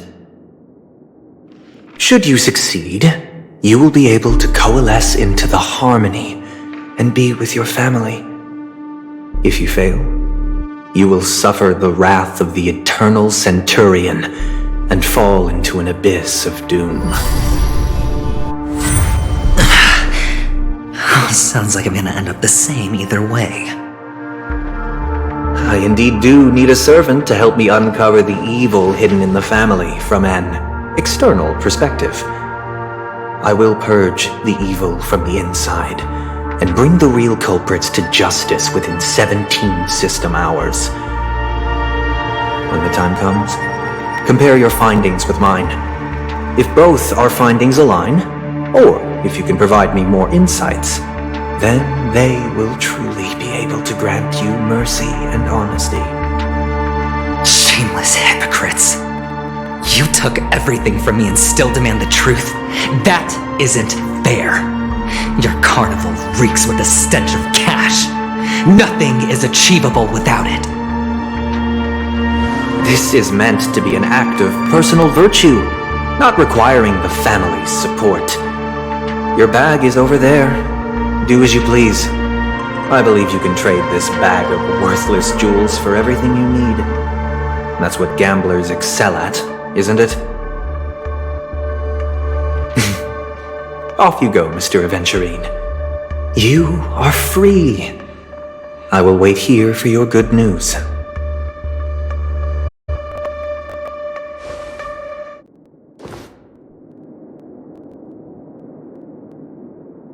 This meeting isn't an interrogation or a negotiation. It's an outright execution. Why would I do that, Mr. Aventurine? I'm just wondering what a passerby who stumbled upon a scene of a murder could have found out. That's all. By the way, before you go, I have a personal question.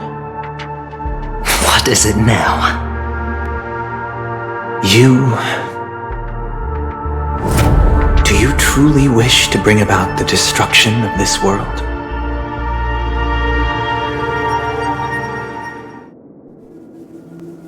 Kakavasha! Where did you go? Oh, are you injured? I got it back, sister. You went to look for them? That's too dangerous. It's just a necklace. It's neither food nor water. We can survive without it. But I can't live without you, little brother. Promise me not to look for those catechins again, okay? Sister, don't be afraid. The catechins are fools, but I'm smart. I played a game with them, and I won. Won? What happened exactly? Tell me. I made a bet with them. The 2 birds in the desert and me. Who will die first? I won. They suspected me of cheating, but I didn't. I won fair and square. Of course you'd win. You've always been a lucky child. Gaiaca Triclops must be watching over you. That's no reason to push your luck by going up against those bloodthirsty, cruel catechins. Have you forgotten how Mom and Dad...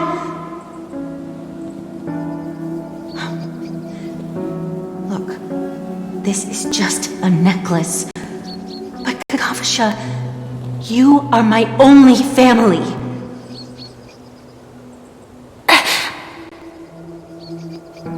I'm sorry, sister.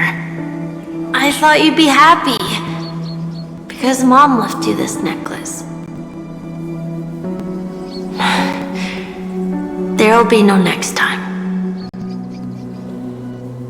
It is important, but not as important as you, my dearest brother.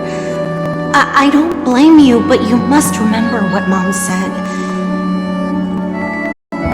Pain and poverty are the trials of Gayathra Triclops. She has also granted us a chance, and that's your good luck, Akavasha. Your good luck is the most precious wealth we, all Avgin, have. You're a child blessed by Gayathra Triclops and can lead the clan to happiness. So always remember to protect yourself and never resent the pain and poverty you're going through, alright?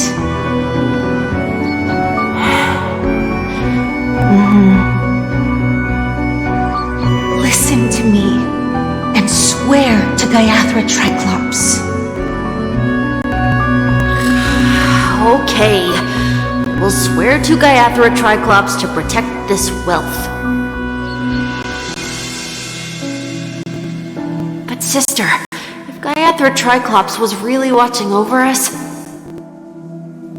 why did she not protect Dad when he was swept away by the quicksand? After all, Dad went to the Catechins' land only to prepare for Gayathra Triclops' offerings. And where was Gayathra Triclops when Mom was shivering in our arms? Mom was still pleading for Gayathra Triclops' forgiveness under her breath until the moment she closed her eyes. Sister, everyone praises me for being smart, but I don't get it. If every rain pour was Gayathra Triclops' forgiveness and grace, then how bad were our sins? So much so that we were born in this world of death?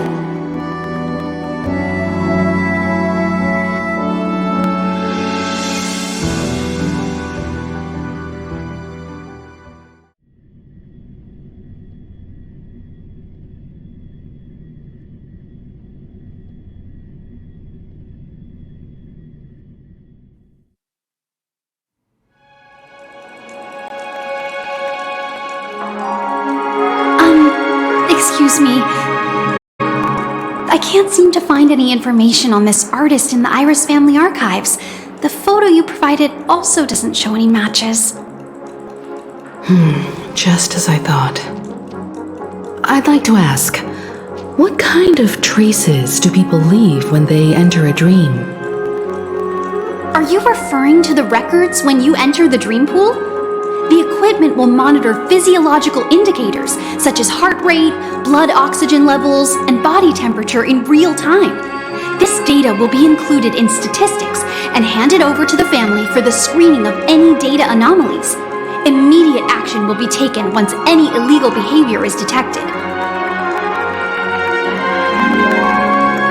I apologize. The hotel does not have access. This information is managed by the Bloodhound family. We can only gain access if there's a problem. Looks like nothing can be found here.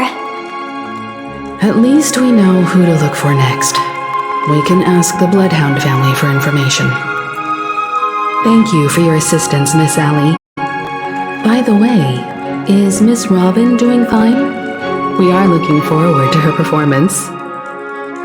Fine? What does that mean? Is there something wrong with Miss Robin? The preparations for the Charmony Festival have been proceeding smoothly, so I guess things are pretty good. I believe she will be able to put on a spectacular show for all of you. I'm sure. Sure enough, no one knows about Miss Robin.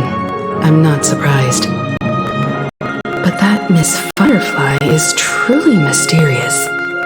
There's no information on her in the hotel system. Even if she's a stowaway, she should have a disguised identity after entering the planet. She's also in the running for the legacy. How is she going to sneak into the dreamscape unnoticed? Is there any other way to enter a dream? Besides the hotel room's dream pool? The Memo Keepers have abilities that are difficult for normal people to comprehend. In the memory zone of Penacony, they thrive effortlessly, a fact proven to us by Black Swan. The hacker girl from the Stellaron Hunters used extraordinary means to unlock the Dreamscape Hotel's seal. According to the scene witnessed by her, it is likely that they are behind Miss Firefly's case. The Garden of Recollection and the Stellaron Hunters. Both are possible, but what about the IPC? Since they want Penacony all for themselves, they're bound to have a plan. Who are you guys? The Bravo team has arrived at their designated position, ready to execute armed evacuation operation. Boss, get moving! Armed evacuation? Boss, are you drunk? What do you know? It's more efficient this way. Just don't let the director find out. Act first, report later. Understood? Help! Help me! I spent all my year-end bonus on the snowball! I don't want my name on the department's major disciplinary notice! Hey, check it out! That place. Could it be the IPC workers from Belobog? To all guests, the IPC will be conducting special operations within the hotel. Please follow the staff in charge of evacuation to the designated safe zones, or compulsory measures will be enforced. I'll request a beating for you lot! You've been told not to drink during work hours. Take him back to the hotel room. I'll organize a meeting later to properly go over how this incident report should be written. Miss Topaz? I never thought I'd run into you on Penacony. Long time no see, Astral Express crew. Aventurine has told me a lot about your happenings. Huh?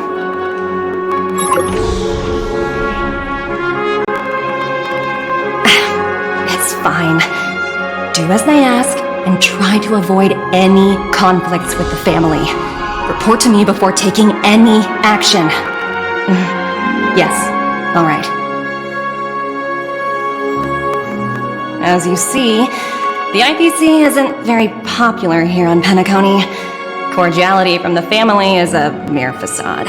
The former frontier prison has turned around and cuffed its shackles on the IPC staff now. Only Aventurine, who carries an invitation, is allowed to attend the banquet. An entourage like us, we can only sit around in the reality hotel, unauthorized to even enter dreams. No wonder Aventurine's scrambling to partner up with someone. The IPC can't back him up in the dreamscape.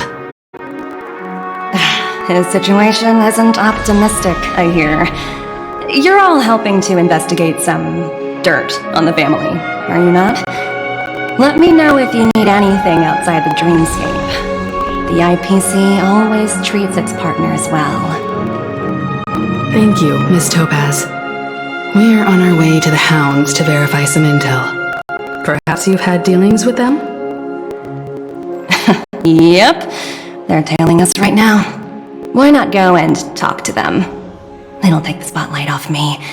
Being constantly stared at is really uncomfortable.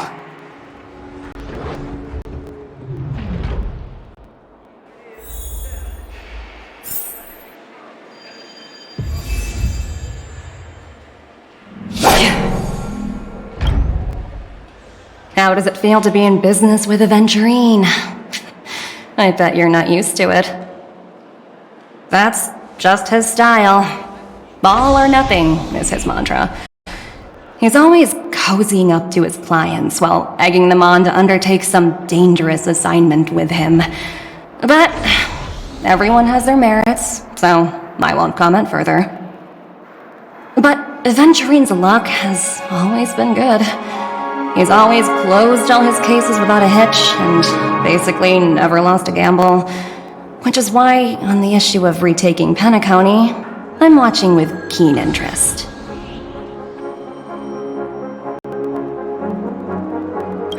Of course. It's business after all. What's important is where you're seated at the table. As for the 2 cases, apologies, but I don't have much info on them either. All I can do is ask you to keep digging for more details.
We're carrying out our captain's orders. What do you want? We made a mistake last time, and we're working hard to rectify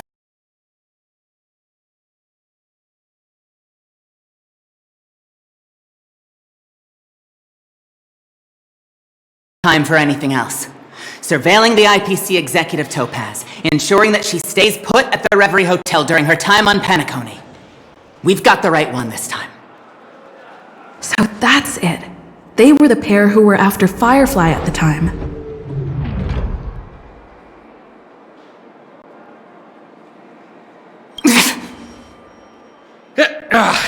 It's you again.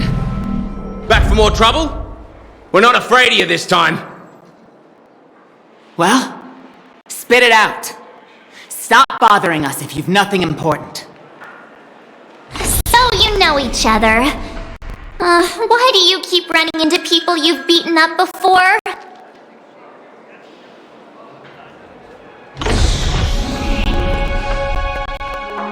That's right. We're investigating a murder for the family. May we access the hotel's dream pool entry records? Well... Hey! The security officer instructed everyone to shut their traps before he returned from Dream's Edge. What murder? You'd better stop spouting nonsense. Yeah, that's right. We have nothing to report. Please leave. Looks like they're not going to cooperate, but they did at least tell us that the captain is at Dream's Edge. Why don't we just look for the security officer then? It's probably Gallagher, the one she mentioned, right?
Such tight security. I bet they're stumped by the case as well. Gallagher. Gallagher. Where could he be?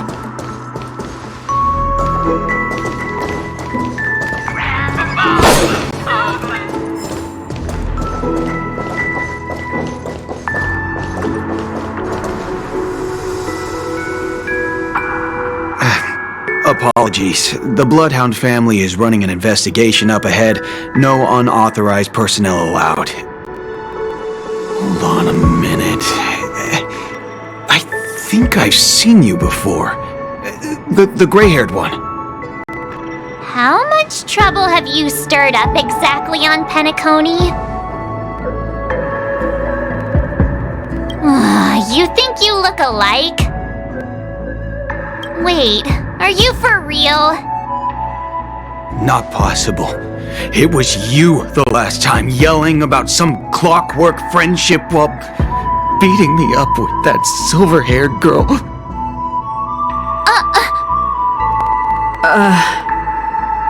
I'm not letting you get by this time.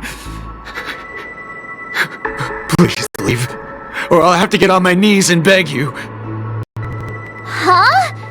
What kind of heinous crime have you committed now? Hold on, sir. We have documents authorized by the family that would aid your investigation.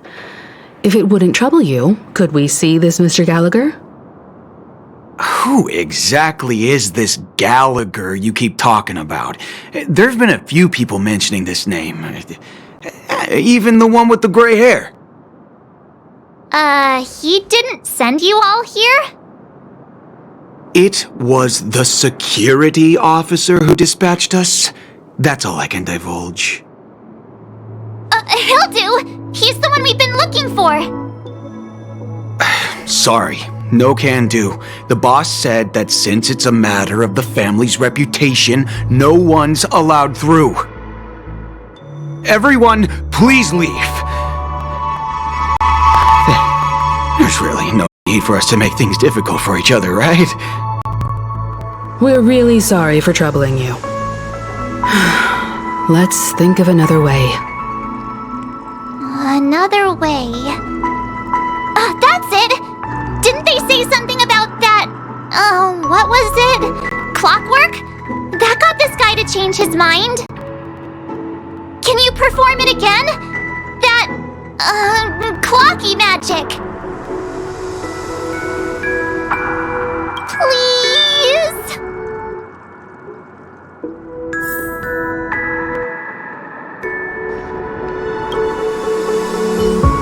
Sorry, no can do. The boss said that since it's a matter of the family's reputation, no one's allowed through. Everyone, please leave. There's really no need for us to make things difficult for each other, right?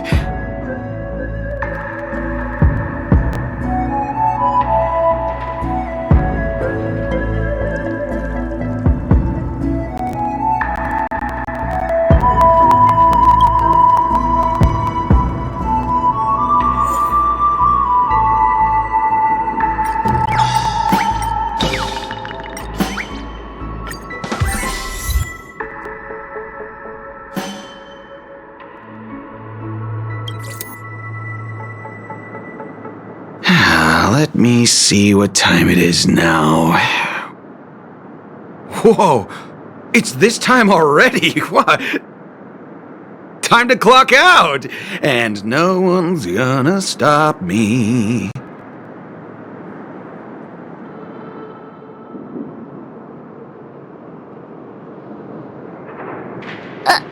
What?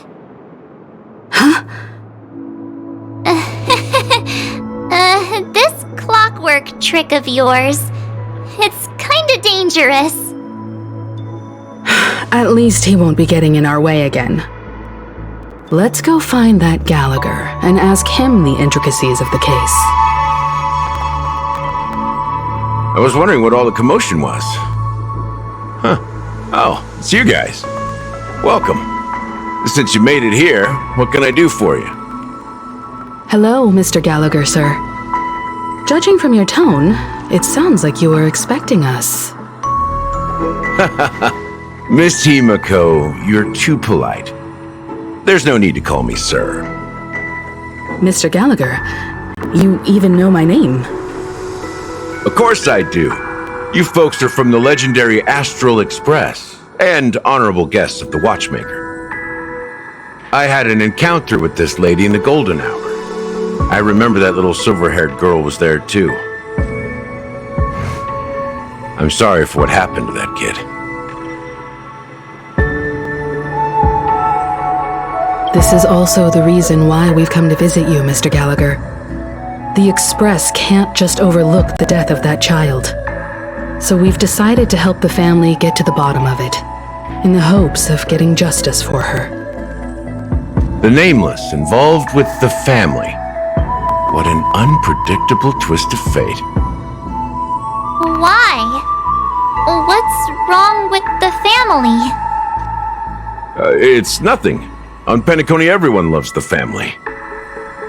No matter how much one resists the beautiful dream, when the time comes, they too will find it hard to let go. Who wants to leave a warm nest? Just idiots, little kids, and inebriated fools. Mr. Gallagher seems to be getting at something. You got it wrong. I'm not.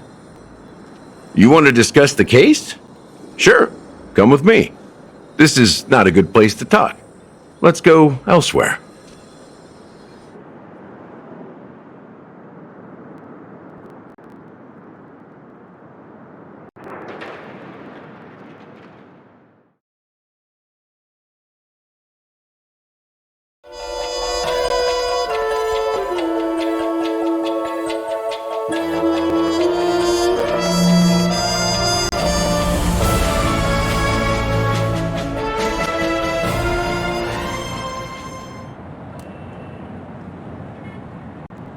Even after that chilling tragedy, this dream is still running effortlessly.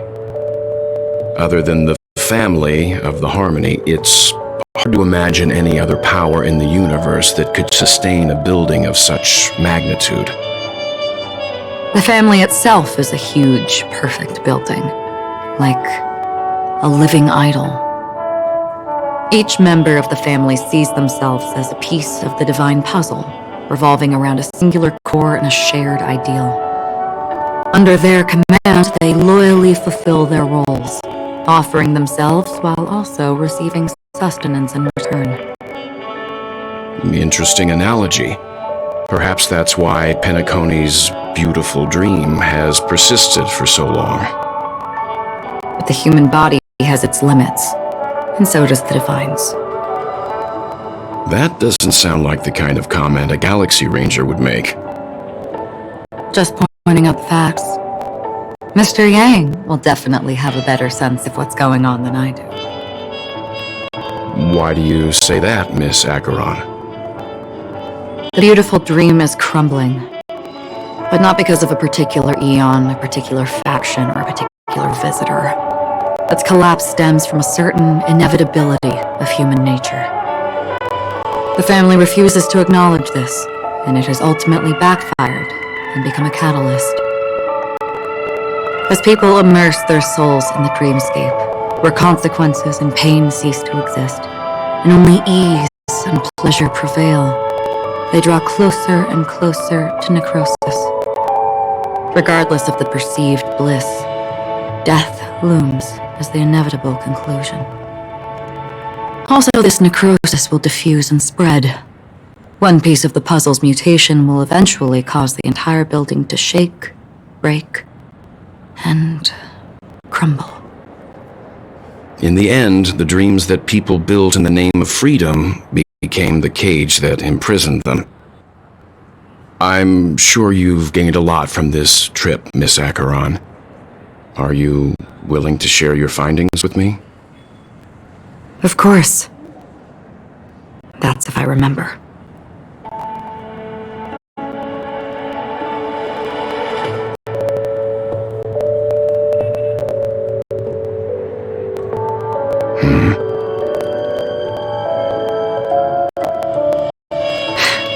Don't mind me, it's just a habit. Owing to events in the past, I've become easily forgetful. It's only when this sword is unsheathed that those hazy memories start to become clearer.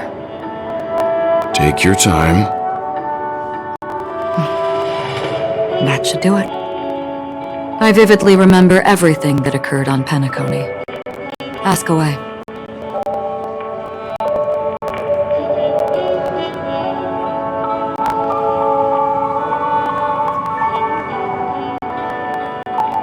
This is what I've seen and heard along the way.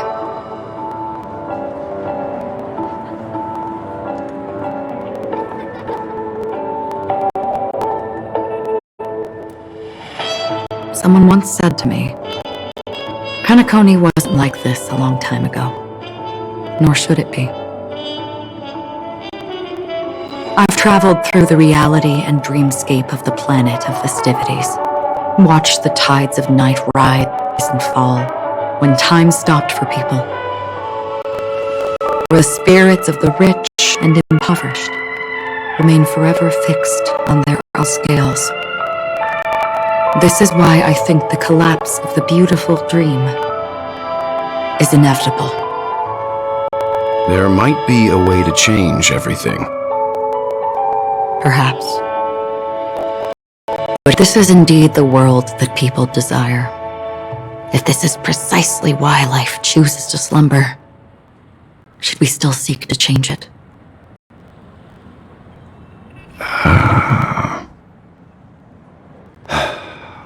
Miss Acheron, now it's my turn to share a story with you. There was a man from my homeland who, at a time when the world was grappling with deep, unhealable pain, made a choice. He wove together the dreams of everyone in the world, linking people's dreamscapes and shouldered this burden himself. From this, he created a giant, a spiritual Adam. And since that moment, the giant stood between heaven and earth, becoming the pillar of the world's existence. As a price, those who found it hard to move forward, who could not advance, forever lost their future. They slumbered in a dream, devoid of disaster and pain, living out their days peacefully in the man's created utopia. And it is because of the wishes of those people who wished not to awaken that this spiritual Adam became unbreakable. And yet, you stand here right now, which also means that man failed. Because people must always move towards the future. Even if human weaknesses make them pause when they truly cannot move forward, humanity will eventually seek a way to save itself. And that man, he was never a failure. Like everyone in that world, he etched the possibilities of human nature into his heart. He was the sun chaser of legend, soaring towards the sky and embracing his final victory with his fall. He ascended to heights uncharted, only to come face to face with the sun, a place not visited by anyone before. His wings would melt because of it, only for him to fall into the sea, and after that,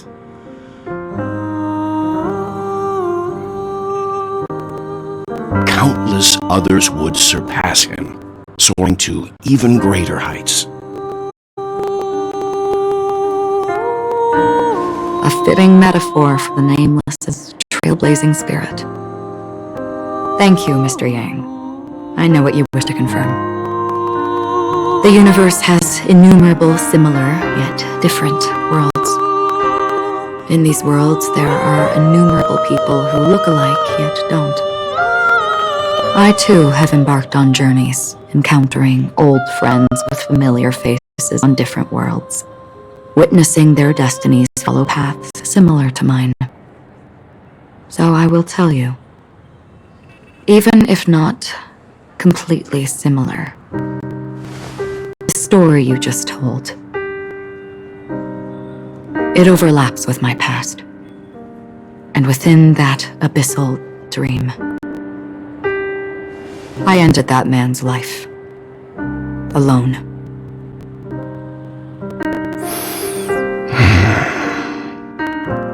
I am not who you think I am, nor will my home be as fortunate as your world. I am sorry. It's fine. I don't mind, so long as I can alleviate your suspicions. There's something I still wish to know, Miss Acheron. Under that representation of the hunt, exactly what sort of power is it that has motivated your solitary journey thus far?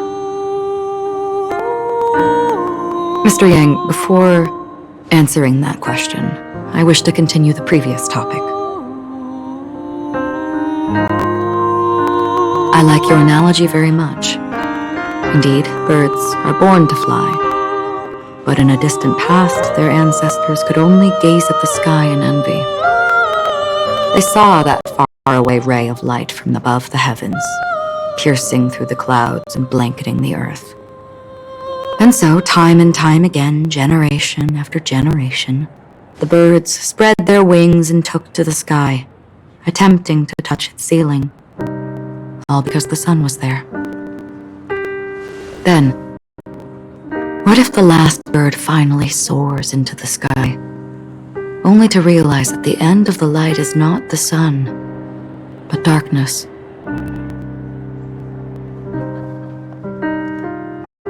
Then why, exactly, do we even walk towards the light?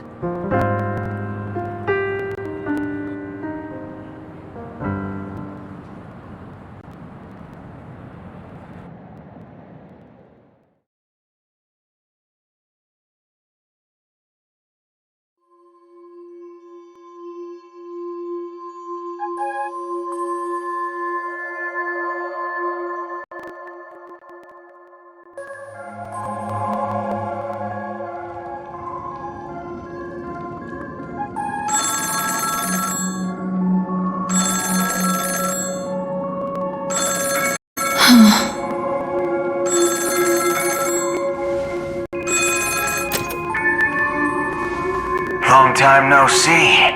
Having fun on Penacony? Acheron? This voice. It's not Constance. Could it be her companion? Though I don't know exactly what you are, or what you're up to, my bullets will find you. Until then, you best find a casket store on Penacony and ask the owner to reserve a good quality casket for you, imposter. Imposter? I see. She gave my whereabouts to someone who's tracking Acheron too. Who are you?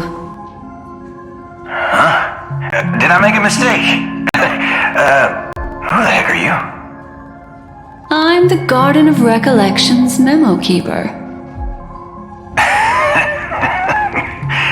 Not bad. This is the kind of tough challenge I like. You that imposter's bodyguard? Never mind.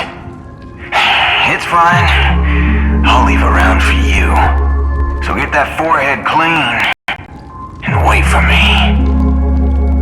I don't know what you're talking about, but you know Acheron, the Galaxy Ranger, yes?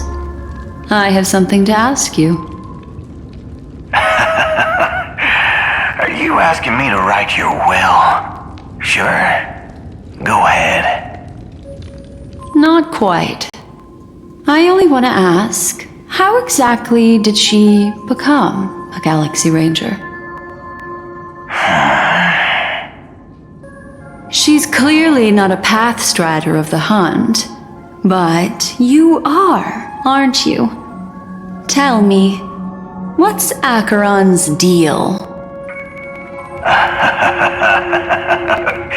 Sure. Heck, never thought I'd come across an ally. What a stroke of luck. Well, I'll be on Penacony soon.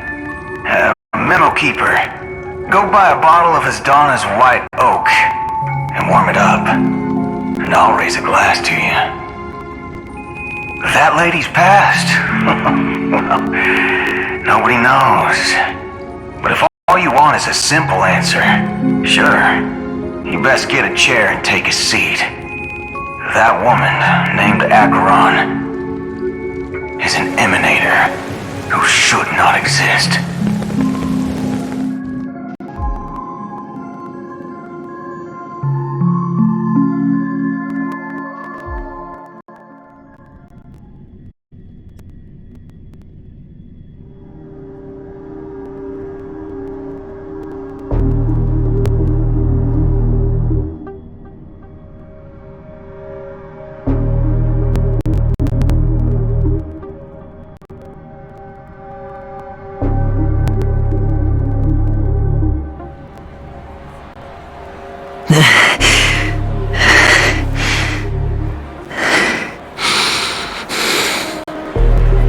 You look pale.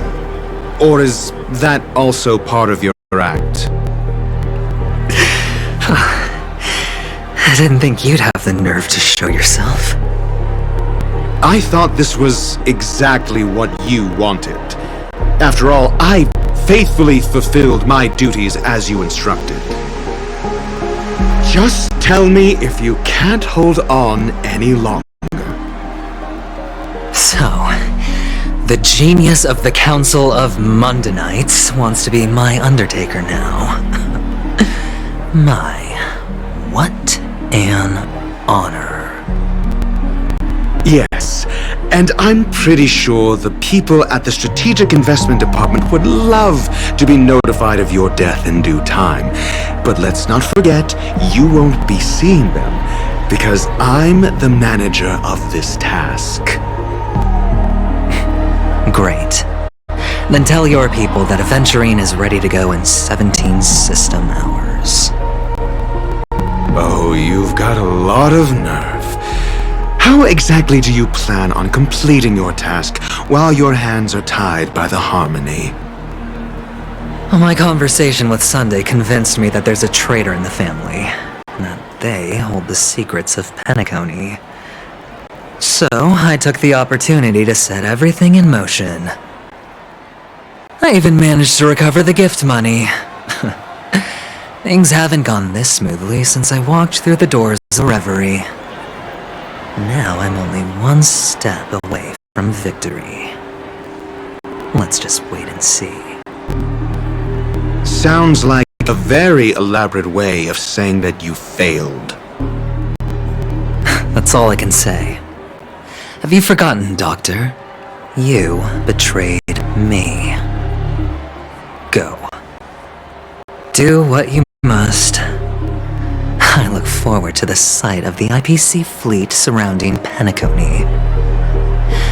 You've achieved what you desired, haven't you? That's true, but what's your plan? Did you conceal an orbital support beacon in that gift money bag? Well, who knows? Maybe that's why I'm handing out cash even when I'm about to bite the dust. You are indeed a gambler. An insane one at that. Maybe I am. Who knows? Fine. Here, take this. Open it when you're on your last legs. You'll thank me. What's this? Medical advice?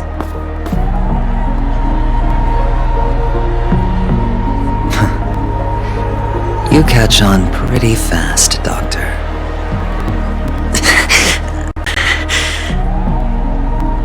Asking me to solve a case without giving a single clue. How typical of you, you wing-headed scoundrel. But the way you're all on edge about that stowaway, it's just as I guessed it would be. As for now, let the rain of wealth from the IPC fall evenly on everyone.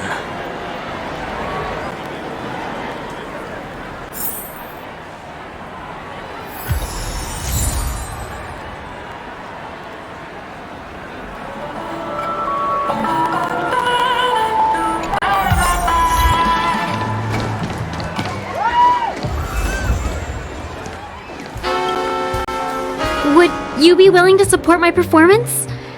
And keep the Song of Beauty alive in the cosmos?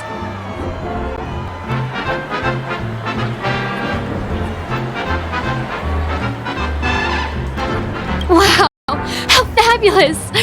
But why would you give such a wonderful gift to a random stranger like me? Well, you see, I can't bear to see anyone in this sweet dream suffering from poverty. That's incredibly kind of you. Thank you so much, sir. If you ever get the chance, please, feel free to come by and indulge in my singing. Sure thing. Oh, by the way, do you happen to know anything interesting about death? Death? That's a pretty scary topic, and it doesn't really match the mood of this sweet dream. Oh, you see, I'm a tabloid reporter collecting ghost stories in Penacony. As you know, the more chilling the stories, the more attention they get. Maybe you could help me out. Well, if you're up for some gossip, it's not about death, but there have been some rumors about a guest at the Reality Hotel who fell into a deep sleep and didn't wake up. It was like they were in some sort of coma. Nobody knows what caused it, but luckily the customer eventually regained consciousness. Well, all customers are under the protection of the family, after all. Thank you. This will make for a very juicy headline. May Shipe protect us? Unexplained coma. That's actually what happens to your body if your brain dies in a dream. But unfortunately, the customer ended up waking up in the end.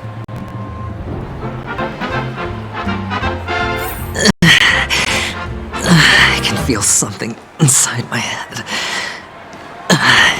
Is the harmony starting to kick in?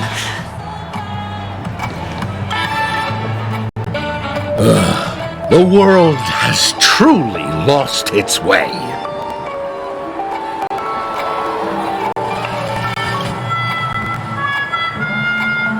You... Wait. I get it now. This is some sort of prank show, right? You must have some cameras set up around here to film yourself doing good deeds, right? You youngsters are always looking for a quick way to get an audience. But you know what? A truly great show never comes easy. A great show will start soon, old man. But before that, I need to ask you something. Do you know where I can find death in this dream? Ah, I see. Another fearless youngster looking for death, huh? Well, let me give you a piece of advice. Don't think you're the first one who's ever thought of that idea. Death? Not even remotely innovative. I bought it from Dr. Edward. He claimed it was some exclusive fancy schmancy stuff. Now, but what a disappointment. The effects were awful. First, some monster covered in eyes stabs you in the gut, and then all you see are blurry glimpses of buildings and lights. The sky was spinning so fast it almost made me puke. Is that all? Yeah, what else can you expect? Don't put too much stock in the Penacony movie industry. They even call this junk groundbreaking art. Can you believe it? What a joke. Well, I'll leave you be then.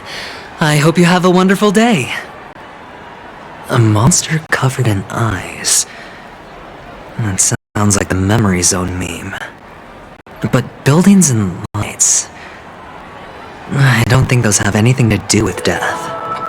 Well, that whole dream bubble was probably created using rumors and gossip.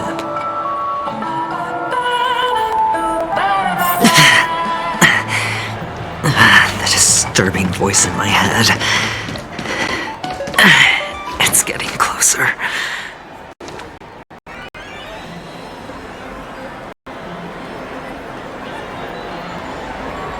Take care, my friend. If you ever find yourself in danger, remember that the hounds are always ready to help.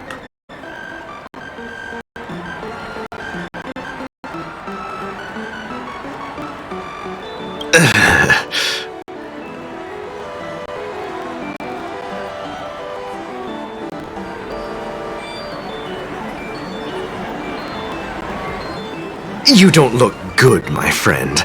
If you need assistance, I can contact the hotel and have them wake you up forcefully. That won't be necessary. I have some business to attend to. But thank you all the same. All right then. If you ever need help, don't hesitate to reach out to us hounds. Well, actually, I do need a favor. As the most outstanding hound in Penacony, have you come across any stowaways recently? Stowaways? How could there be stowaways in Penacony? We've never had anything like that before. All right. Good luck with your work then. What was I even thinking? Family would never share intel with the IPC.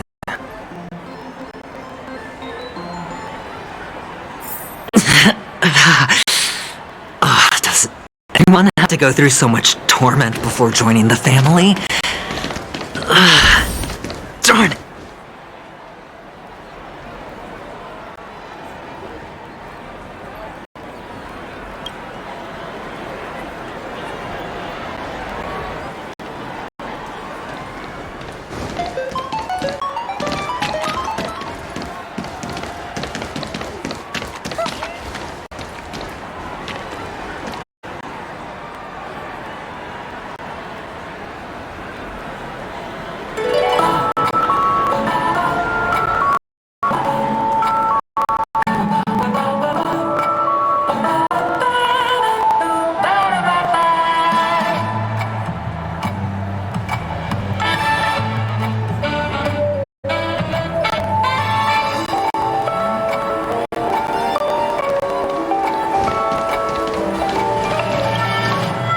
A sip of liquor. A blissful reprieve.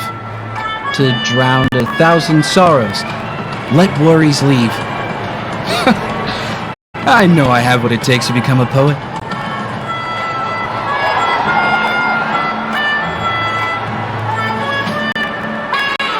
Oh? You're giving these gems to me? Didn't expect to meet such a generous soul in this place. Or are you just pitying me? Well, it really doesn't matter. As long as I have Soul Glad, that's enough. This is just a dream after all. You really shouldn't drink so much Soul Glad, my friend. It's not good for your health. Oh. Maybe I really should quit. But not before meeting the Devil of Soul Glad. The Devil of Soul Glad? Care to elaborate? Yeah. It's a seahorse with a long neck. They say it loves to appear to drunk people, especially the ones who are passed out on the side of the road. How funny. Yeah, very funny indeed. Thank you.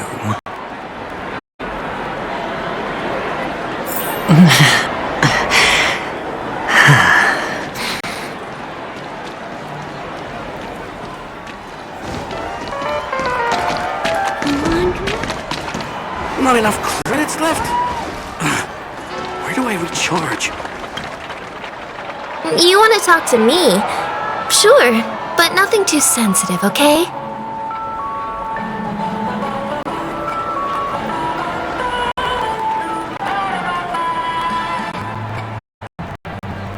Huh.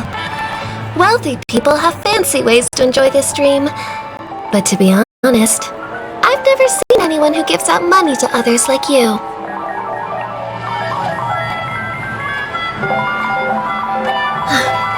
So, are you trying to be the prince from the tale, handing out his gold leaf garment and melting his lead heart in the fire? I'm flattered. I'm no prince, and I just thought these gems would help you speak. So, as an investigative reporter, maybe you've heard something about death? Another curious soul. I see. Well, that was actually the topic I was most into when I entered the industry. But my boss shut it down. How did your boss talk you out of it? Well, she simply said, covering baseless urban legends like that would make us look like some third-rate tabloid. I thought about it, and she had a point. Reporting on stuff like blowing out birthday candles and getting spooked by nightmare ghosts isn't exactly professional material. Guess she's got a point. Thank you for sharing.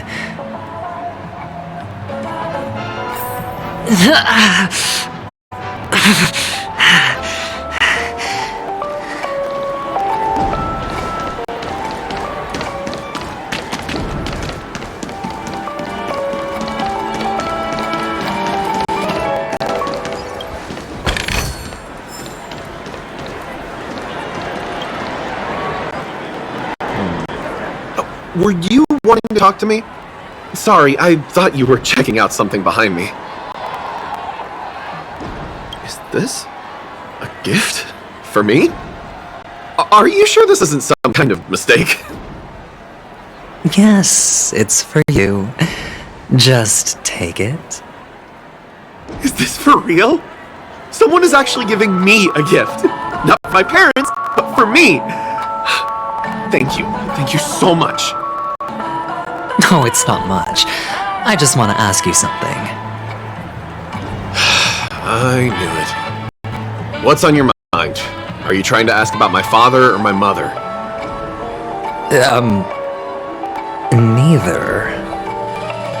I just wanted to know if you've ever heard about death in the dream state. Oh, you sound just like my father. Always warning me about danger, even in dreams. He's an Intellitron, so his dream entry methods are different from us organics. Can't count on him to protect me if something does go haywire. Funny, right now I'm still under his protection. How ironic. Hey, stay positive. Gold will always shine one day, right?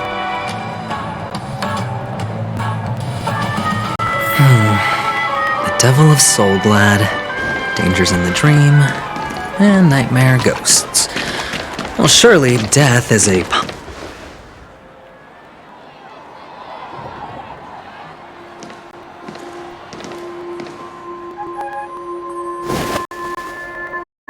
Remember what I said. You Sigonians are better off hiding in the sewers. Look at you, snooping around and sticking your nose everywhere. Is the smell of death so enticing, my fine fellow? Oh, it's you, masked fool. I should have guessed it. You're the imposter who appeared on TV after Robin's death, right? I heard you got caught by the family. I gave you a clear clue. Befriend a mute. Simple and straightforward, you know? And what did you do? You messed it up and ended up as their prisoner. I told you to make friends with a mute, not become one yourself. You really let me down. What do you mean? You know better than I do. Who watched the little songbird that couldn't sing perish right before their eyes? You did, Blondie. No, I mean... What did you mean by becoming one myself? Well, it means you'll soon end up like her, unable to speak ever again.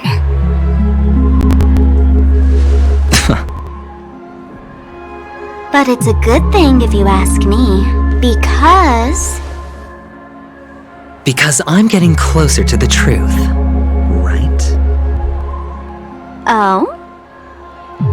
Why else do you think I'm handing out cheap trinkets all over the streets, fool? All part of the act. Fool's bait. The more pathetic I seem, the more likely you'll come sniffing around. So, now that I've drawn you out, will you reward me with an answer for my efforts? Why should I help you?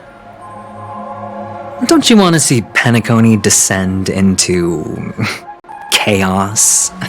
Well, I can make that happen. I just need an answer to one question. Back then, when you asked me to find a mute, did you really mean Robin?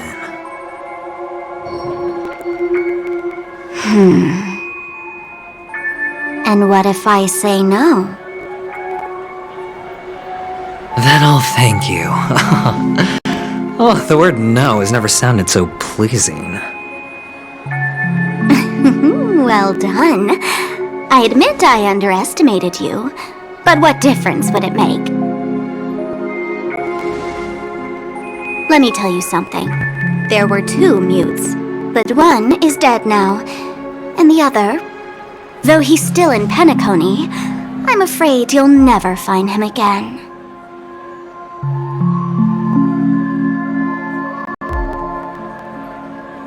Now I'm completely sure that I was on the right track from the beginning and never strayed, fool. Right now, there are only 2 things missing from my grasp. The meaning behind the truth, and the means to expose it. How impressive. That's quite a fancy way of saying I haven't learned anything so far. Not exactly. I've gathered enough clues to prove its existence, and that's enough for me. As for the answers to my questions, I'll find them within 16 system hours. Oh, really? Only 16 system hours? Well, let me lend you a hand. Here you go. This is my precious, mutually assured distraction button, and I have one just like it. When either of us presses it, the other and the whole of Penacony will go up in smoke. If you're really so desperate for the IPC to take over Penacony, blowing up the chessboard isn't a bad idea. Start from scratch. That's where the IPC excels, right?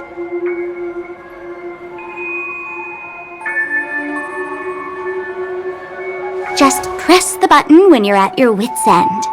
And of course, feel free to reach out to me for my hospice care too.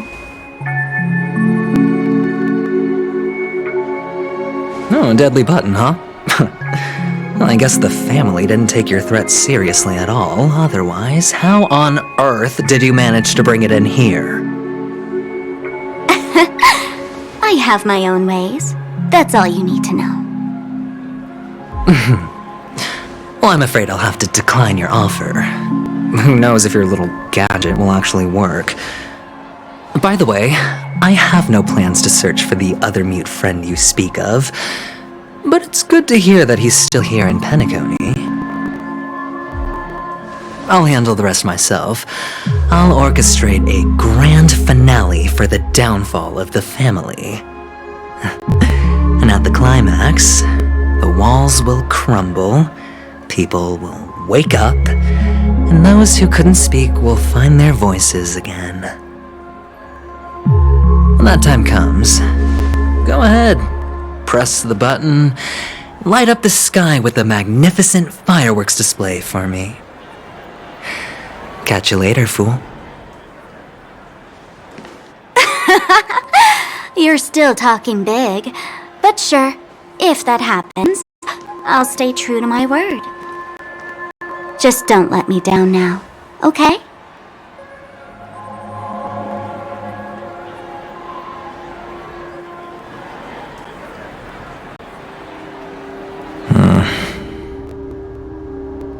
So, number 35.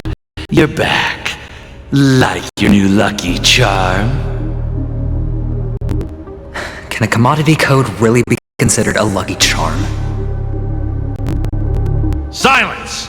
I didn't give you permission to speak, you Sidonian hound.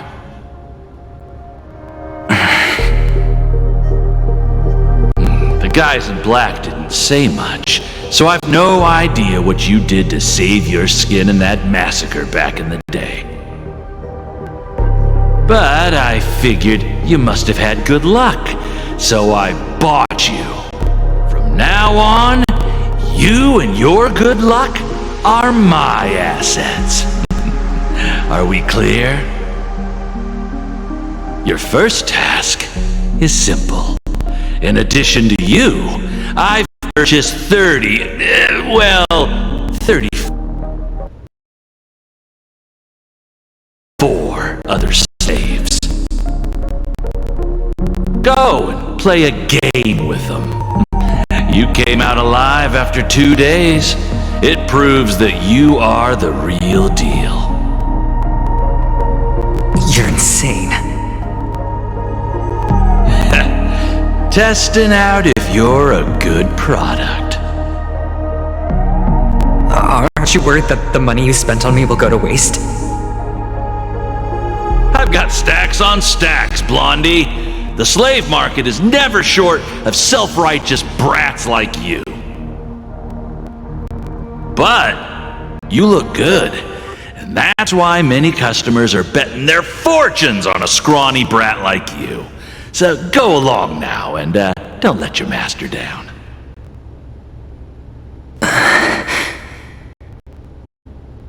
How much did you spend? What?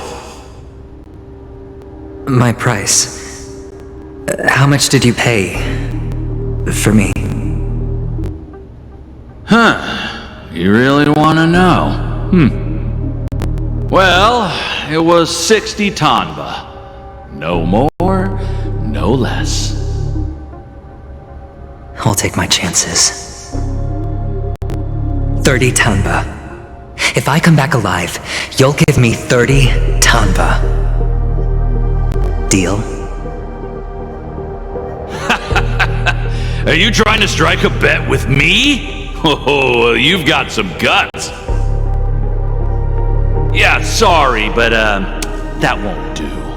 Don't forget your place, slave. You're not qualified to be at the table.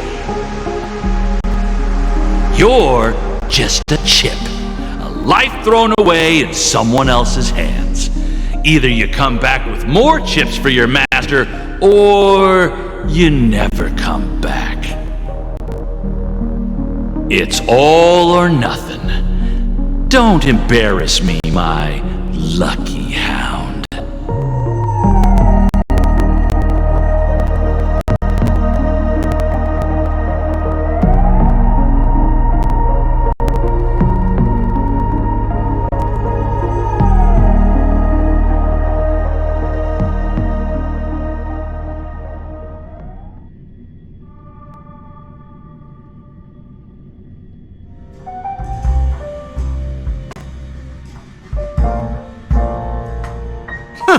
What brings you here, Gallagher? Some friends from the old days. Do you have a moment to spare, Siobhan? Oh, I have the whole day to spare. Ladies and gentlemen, welcome to Dream Jolt Hostelry. This bar offers a wide variety of drinks, but we draw the line at Soulglad. Why settle for ordinary when you can experience extraordinary? We're dedicated to serving up nothing but pure joy and laughter. What would you like to drink? I'll whip it up for you. Oh, look! A lady as cool as Serval! Who's Serval? Will you, introduce me to her? Huh? Oops. She's heard us. Just spare them, my esteemed bartender. I'll take over the bar today. I'm getting up there in age, and I need some practice before I forget the skills that used to put food on my table. Where did you stash the ingredients? They're all under the counter. Since our guests have traveled from afar, shouldn't you whip up some special drinks? That's exactly what I had in mind. Hey, my friends, do me a favor. Go around the bar and bring me any ingredients you fancy. The discussion might take quite some time. So I'll prepare some customized, non-alcoholic drinks for you. In the bar? But aren't all the ingredients right there on the counter? Why, we're in a dream, my lovely lady. You can help yourself to anything if you wish for it. Comfort, hunger, confusion, or even boredom. It's all within reach, right at your fingertips. Oh, did you hear that? She just called me my lovely lady. Even in reality, mixing drinks is more than just throwing ingredients together. A bartender needs to capture the bar's atmosphere, master technique, and spin a tale of mystery and anticipation. Only then can a perfect drink crafted with a customer's life story be created. In other words, what you get from your drink is down to luck. So don't overthink it. Indecisiveness has no place when it comes to enjoyment.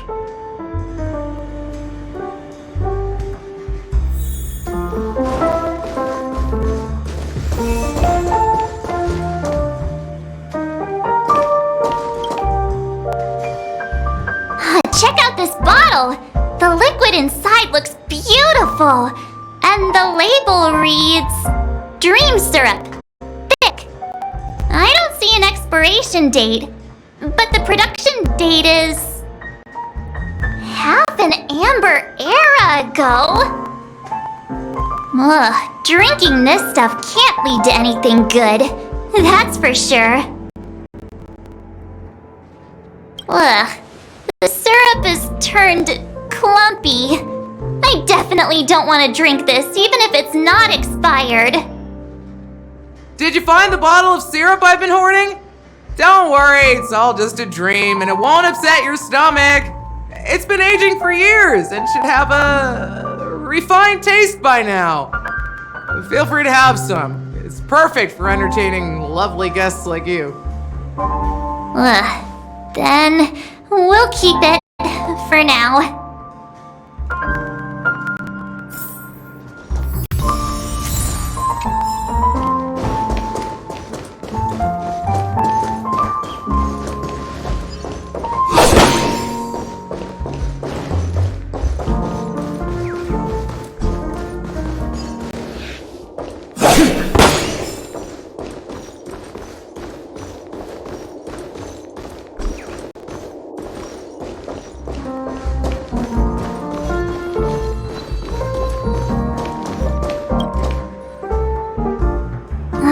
Can this be used for mixing drinks? Oh, and there's a note underneath. Exchange with your precious things. Oh, what should we exchange for it? And who should we give our stuff to?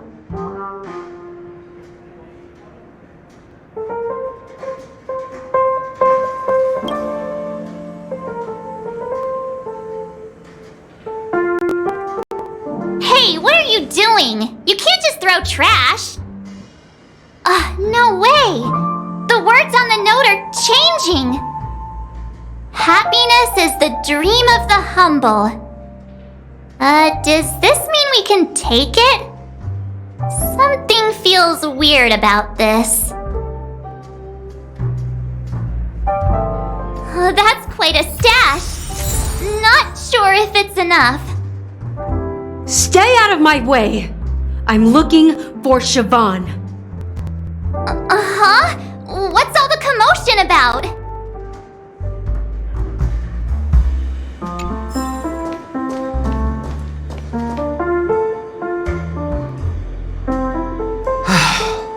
Haven't I made myself clear enough, Miss Amiki?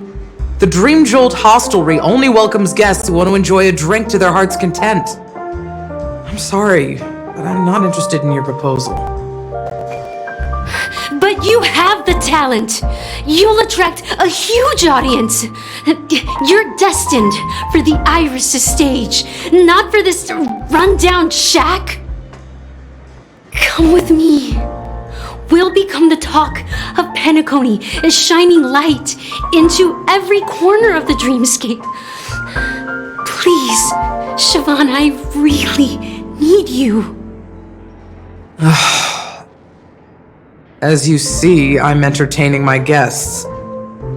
Don't make me repeat myself. Fine.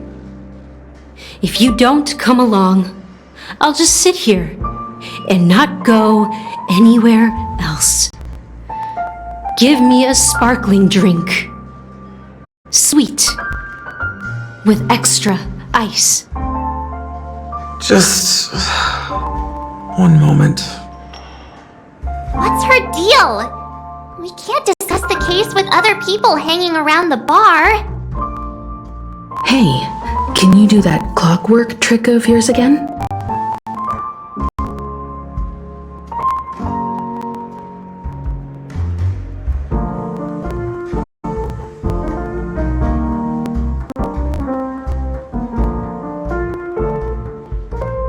Time is running out. We need to hurry. Yeah, I'm counting on you.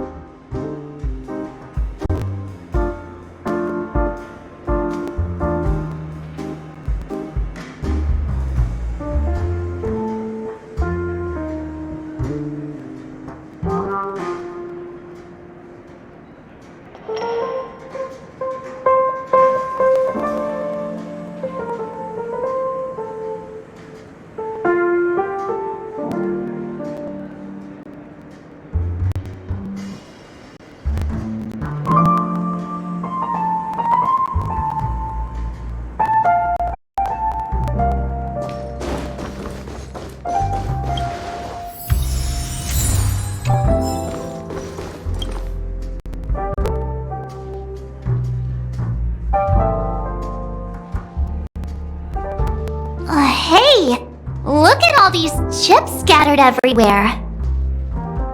A few days ago, an actor from the Iris family came. Caused a ruckus with Siobhan.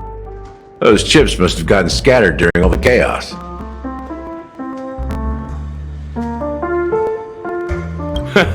That's a clever metaphor. That being said, opening a bar in this place, filled with monsters, is quite a feat. Siobhan must have a lot of tricks up her sleeve, right? You'll have to ask her yourself to find out. But I have a feeling she won't budge unless you impress her with an incredible drink.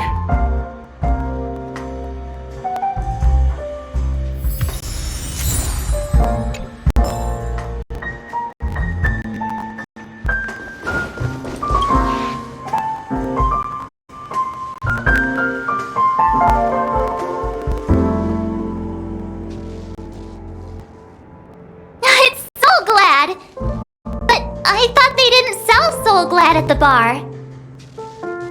Let's give it a shake. Nice, it's still fizzy and has a long shelf life.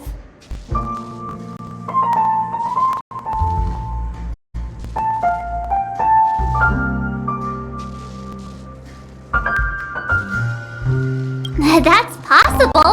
You see Soul Glad everywhere these days, so it wouldn't be a surprise if someone brought a bottle here. Why don't they sell Soul Glad in this bar? Did something happen? It's all about the bartender's pride. It wouldn't make sense for customers to come here and order drinks they can find anywhere else. That's the mindset I use when I brew my coffee. You're right, Himeko.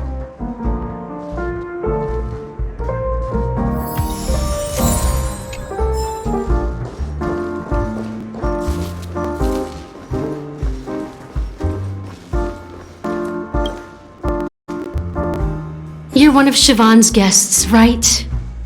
What can I do for you? If you're here to convince me to leave, please stop it. I'll never leave until she accepts my proposal. I just don't get why she won't leave this place. This rundown shack with no customers whatsoever.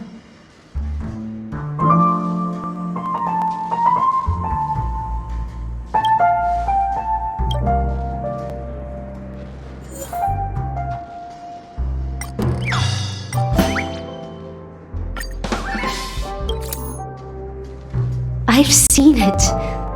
The moment when Siobhan and I share the stage. The crowd is going wild, applause crashing like waves, the aroma of irises fills the air. A beautiful melody playing, ribbons dancing around us, and the taste is sweeter than honey. I've seen that scene countless times in my dreams, and every time it mesmerizes me. That's why I have to bring her back to that world, no matter what it takes. Want to raise a glass, my attentive listener? Let's consider it a toast to my far-fetched dream.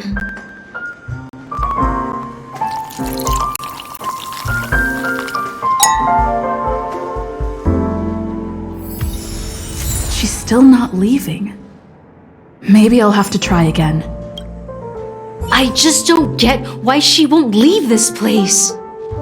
This rundown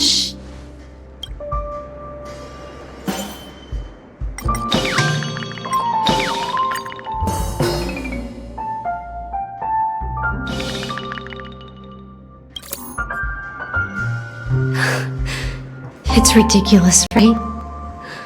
Our paths were never meant to cross, yet I'm still holding on to her. I'm too timid and shy, longing to shine but afraid of stepping into the spotlight. I need her guidance because I'll never be able to do anything alone. You don't know Siobhan's past. And you have no clue how radiant she used to be. Even among the talented family, her skill was unmatched. I know she probably thinks I'm just trying to ride her fame to get ahead. But all I want is for her to reclaim her place.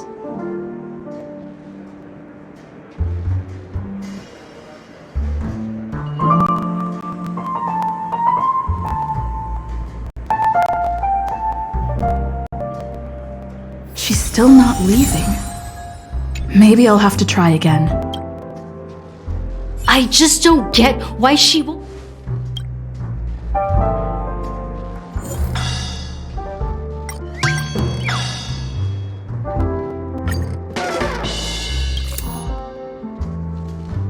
Those darn Iris jerks! They're the ones who forced Siobhan into hiding here, running this pesky bar. It's all their dirty scheming. I get it now. She's not leaving because she doesn't want to run into them again. I can help clear the way for her. I can do her a favor. I'll go back and write a letter to the Dream Master exposing the crimes committed by the Iris family. Siobhan will definitely appreciate it. Well, talking to you has got me feeling a bit down. My thoughts are swirling, making my mind clear, and bringing tears to my eyes. Maybe I should find a place to reflect on what Siobhan truly means to me. Here's the payment for the drinks. Please, pass it on to her. I'm leaving now. Amaki has left? That's good for her. Radiant dreams may be enticing, but they're nothing more than dreams. Her drink is on the house. Please keep the money. When you're ready, go to Gallagher. I can tell he's itching to show off his skills.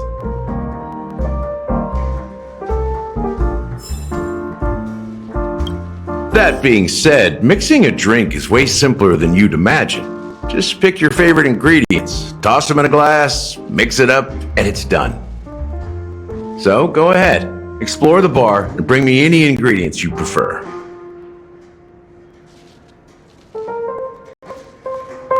Nice work. Let me take a look. You found some interesting ingredients there. Now take your pick. Each drink has its own unique flavor, and the base ingredient sets the tone for the initial taste and the lingering aftertaste. So, which one would you like to use as the base?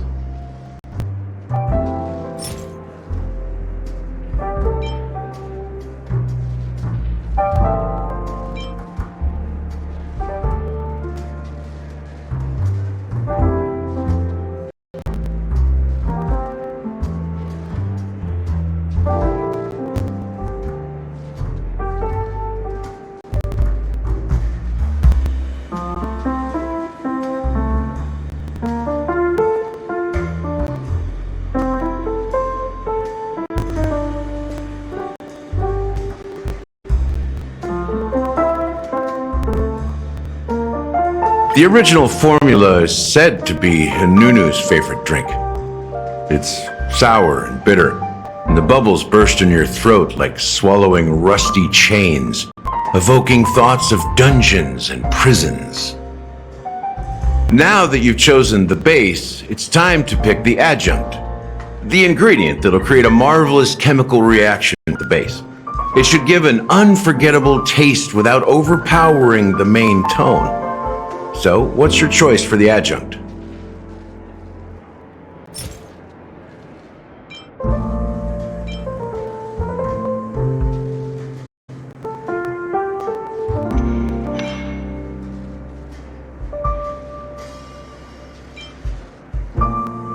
This is the most pungent adjunct we have, and my personal favorite. Before Mikhail left, the wrinkles at the corners of his eyes had deepened like knife cuts. He mumbled, his breath too weak to climb up his throat, caught up in his chest. But I could smell it. The lingering scent of Penacony itself on that night. Mikhail. Almost there. Let's pick a decoration. Which style do you prefer? Anything you need, I've got it.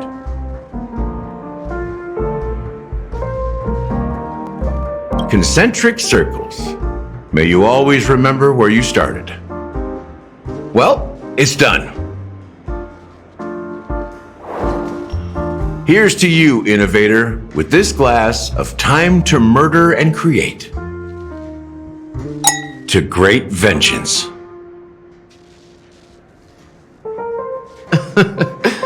Well done, Gallagher. You're not over the hill yet.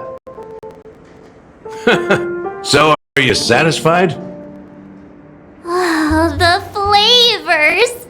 They're way more sophisticated than Soul Glad. The richness and layers of these flavors are a masterpiece, especially with the adjuncts. I can taste the spicy and sour notes with a hint of sweetness. I'm not entirely sure what it all means. Maybe Mr. Gallagher can shed some light on it. Well, if you're expecting a profound answer, I'm afraid I'll disappoint you. The imagery it implies is pretty straightforward. It's just a glimpse of what this dream truly tastes like. Nothing more. Does this true taste have anything to do with that, Mikhail?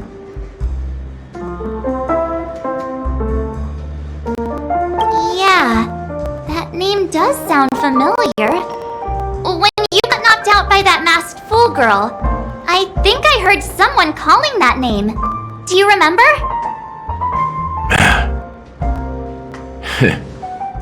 I was right about you. You guys seem to know quite a bit, and now there's no reason to hide anything from you anymore. Let's dig deeper into the case, and of course, I'll tell you a story about Mikhail. Alright, let's start with what we know based on the clues the family has. It seems that Firefly isn't a local or an invited guest. In other words, she's a stowaway. She managed to fool me at first. My age must be getting the best of me. But here on the planet of festivities, stowaways are a common sight. You're bound to run into one sooner or later. After the incident, the Hounds wasted no time searching for that girl in both the dreamscape and reality. But here's the thing. We only received bad news, and the trickiest kind at that. She simply vanished, leaving no trace in the dreamscape or reality, as if she had never come to Penacony at all. Huh? Does that mean...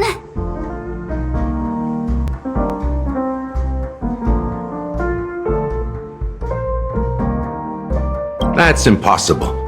The problem now is not that she's dead, but that it's as if she had never existed in the first place. Let me be frank. This case, actually, is unlike anything the Bloodhound family has dealt with before. Dealt with before? So, death does happen in Penacony, if I understand correctly. You've witnessed it, so there's no need to hide. Even the shiniest city has its dark side. We're all adults here. Surely I don't need to explain too much to you. Confronting the family based on that alone would be naive. Death may occur in sweet dreams. So what? Such events are highly unlikely and only affect a tiny number of people. If you really want to delve deeper into this case, you need to understand the true problem with the family. I guess it's time to tell the story of that Mikhail. You're very perceptive. The Astral Express has received that music box too, right? Do you know the secrets it holds? There's a message. Witness the impossible in the realm of dreams. Find the legacy of the Watchmaker, father of Penacony, and thus the answer to the question, why does life slumber? That's the exact wording. Hey, why are you laughing? Wait, did you write it? It's quite poetic. No, but I'm the officer in charge of this case, so how could I not know? I'm sure you must have noticed that this message didn't come from the family. You might have even guessed that the relationship between the family and the Watchmaker isn't as close as it seems. That's just our speculation. Actually, it's hard to believe that the father of Penacony and its actual managers are at odds. Now I can assure you that your speculation is absolutely correct. The family has considered the Watchmaker an enemy for a long time, but the Hounds haven't been able to track him down, as he seems to be living only in the characters and stories he created. Let me ask you a question. Have you ever wondered why the family allowed the Watchmaker to send out such a ridiculous message to the outside world, inviting you here and causing chaos? So, you want to seize this opportunity to expose the Watchmaker? Well, now you understand why the Oak family authorized the Nameless to assist in the investigation, but kept you in the dark, right? Because the Watchmaker is not the legend of the land of the dreams at all. He's the most shameful stain in the history of Penacony, and he's the root cause of all the anomalies in the dreamscape.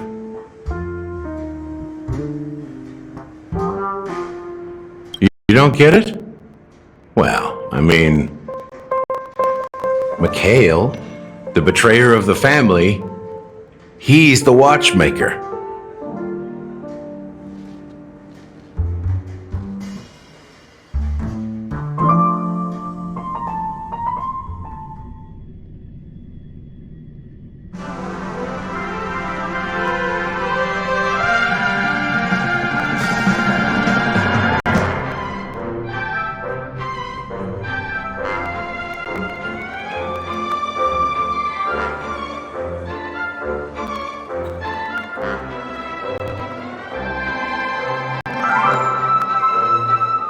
Here we are, Clock Studios Theme Park, the most popular entertainment center in Penacony.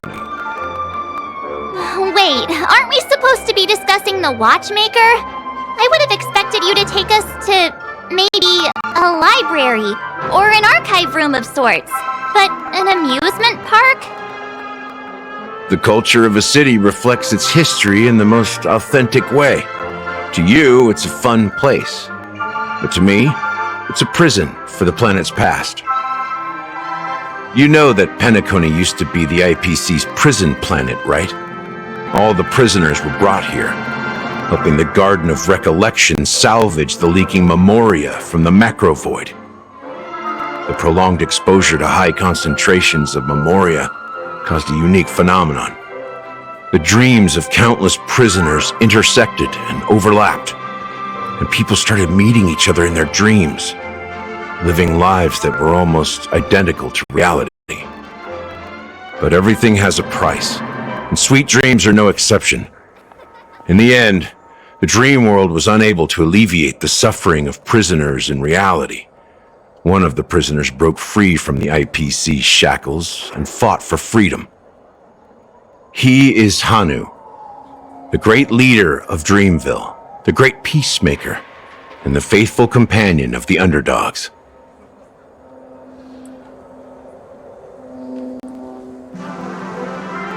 History is always written by the winners. However, It's undeniable that Clocky is an animation that draws from Penacony's actual history. These characters not only exist in Dreamville, but also in the distant past. Once you realize this, you'll understand why we're here.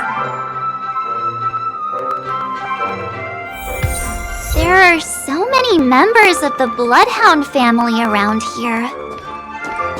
They just received a lockdown order, supposedly from Sunday himself. Who knows what it's for?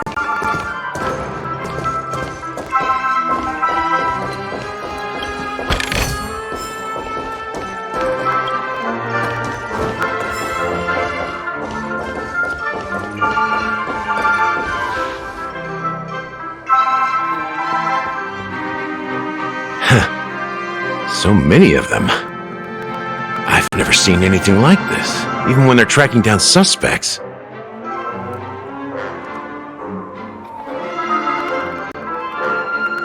Well, it's a masterpiece from the family, after all. Besides the followers of the Preservation, the family members are the best at creating mind-blowing marvels. Let's find a quiet spot and continue our conversation. View here is great, right? We can see everything from here, including Clocky. If all characters in animation are based on characters in reality, then Clocky's counterpart is definitely the Watchmaker. In the animation, he's Hanu's partner and one of the founders of Dreamville. Does that mean the Watchmaker was personally involved in that war and sided with Asdana? It was a monumental war for freedom. Hanunu fought alongside a motley crew of masked fools, nameless, history fictionologists, mourning actors, omen vanguards, even visitors from beyond the sky. In the end, they emerged victorious. Among them was the person who would eventually be known as the Watchmaker.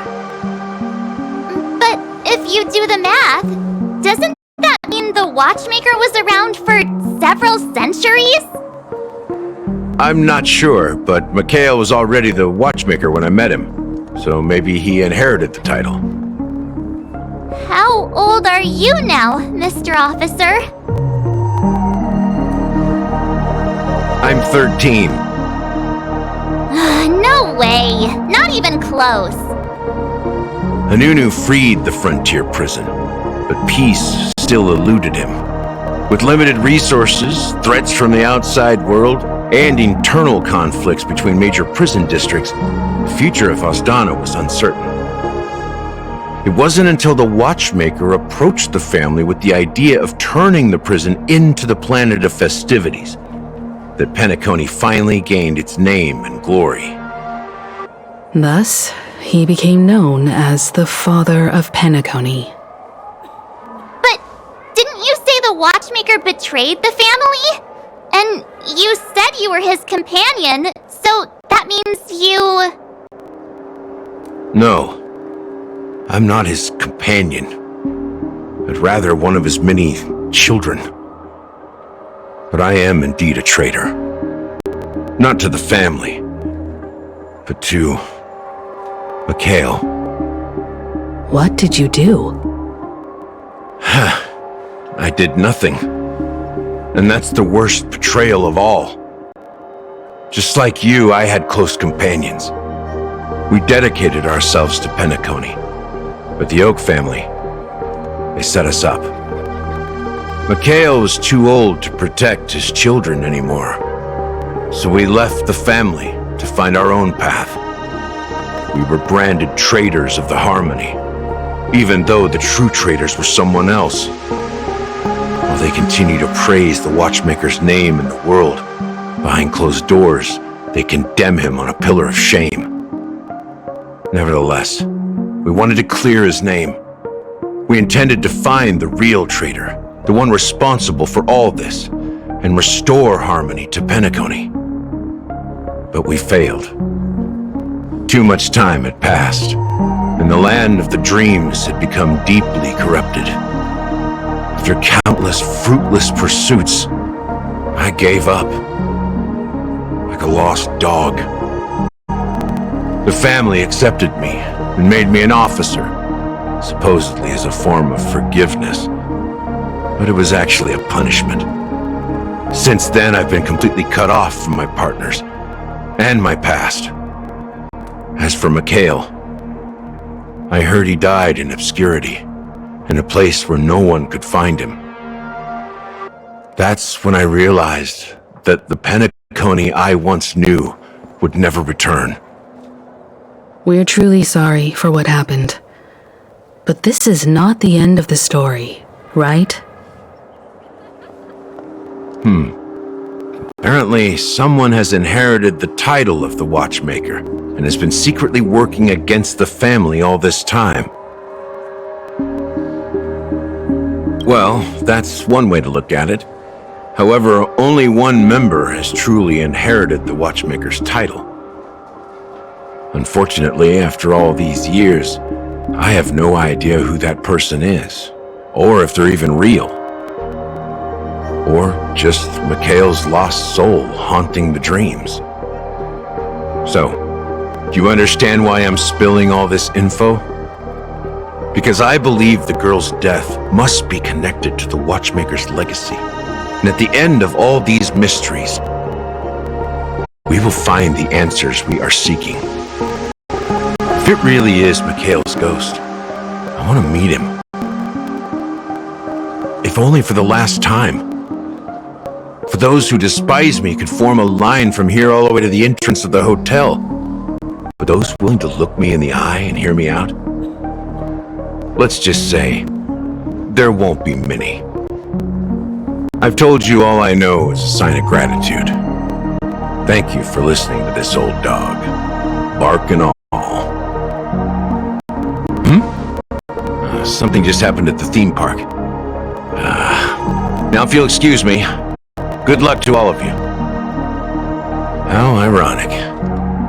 What's so different between the stowaways rejected by Penacony today and the dream seekers once hailed as pioneers several amber eras ago? Gallagher does have a troubled past, it seems. While Firefly's whereabouts remain a mystery, his stories shed light on our suspicions about the true identity of the Watchmaker, his connection to the family, and the power struggles hidden behind sweet dreams and death.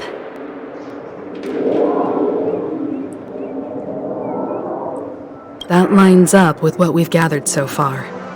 Firefly got involved in this mess because of the legacy, and now we're sure that Aventurine's accusations against Acheron are baseless. Now that we've confirmed a lot of our suspicions, let's take a moment to think about the clues we have. Send a message to Welt and see how things are going on his end.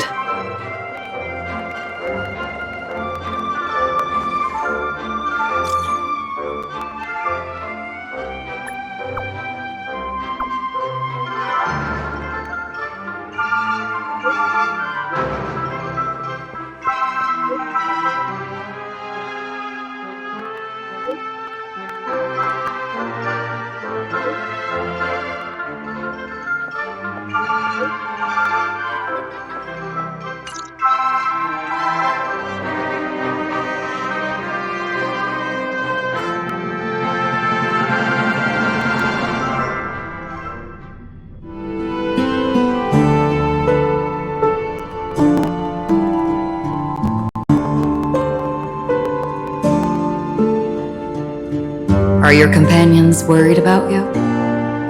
They're just checking up on me. Let's get in and get out. Seems they've made some progress. Looks like we're about to enter the depths of Dewlight Pavilion. It's been a smooth ride. Almost too smooth for a heavily guarded mansion. Let's see if there's anyone waiting to greet us.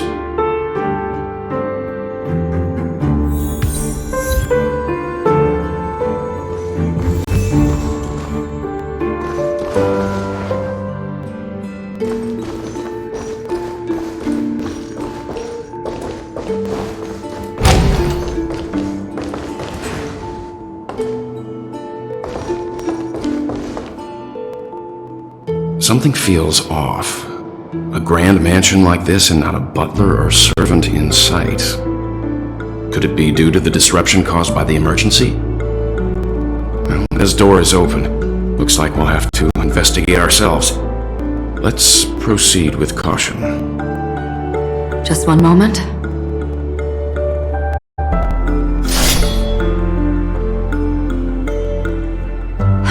Light.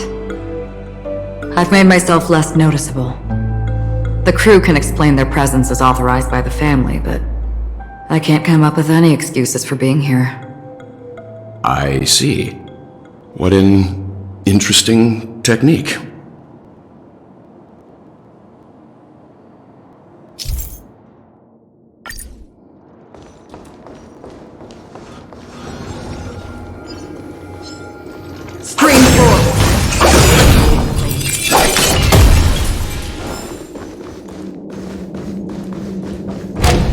The model in the sand pit. It's the golden hour, isn't it? Maybe the heads of the family and the footprints here are different from the rest. There are 2 sets of them. Looks like outsiders might have passed through here not long ago.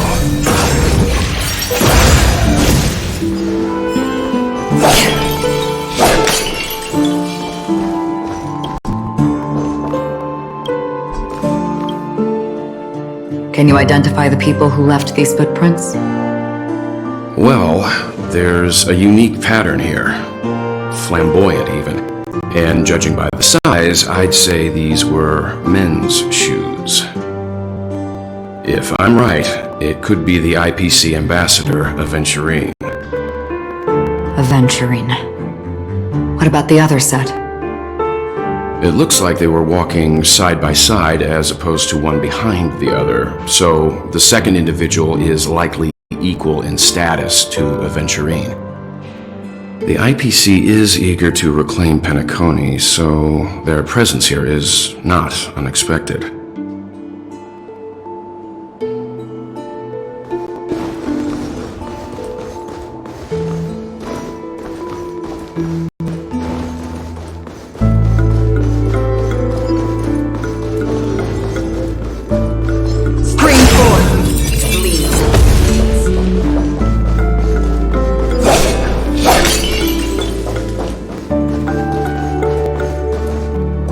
There aren't any people in this mansion.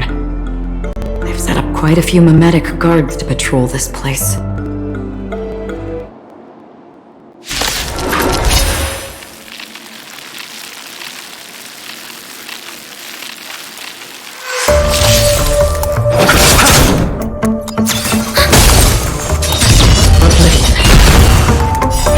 I weep for your heart.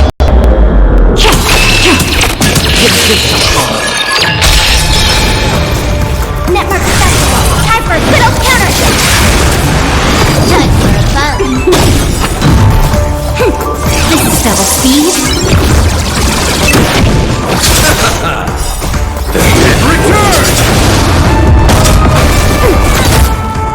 Stillwater.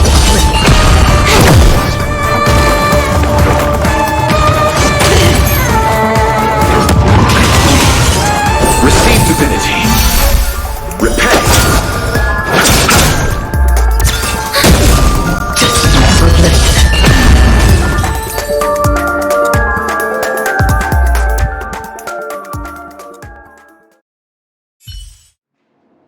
Look, it dropped something.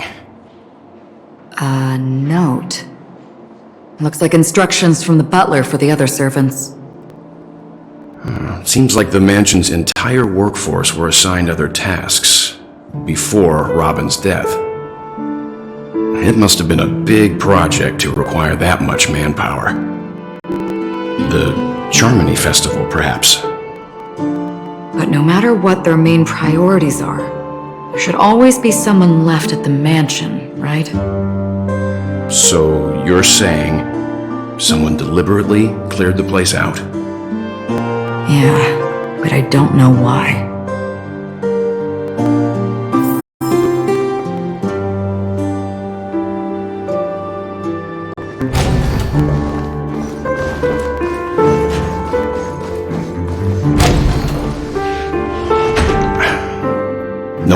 here either. Since no one's around to entertain us, let's make ourselves at home. Stay close to me so that my white can cover you too.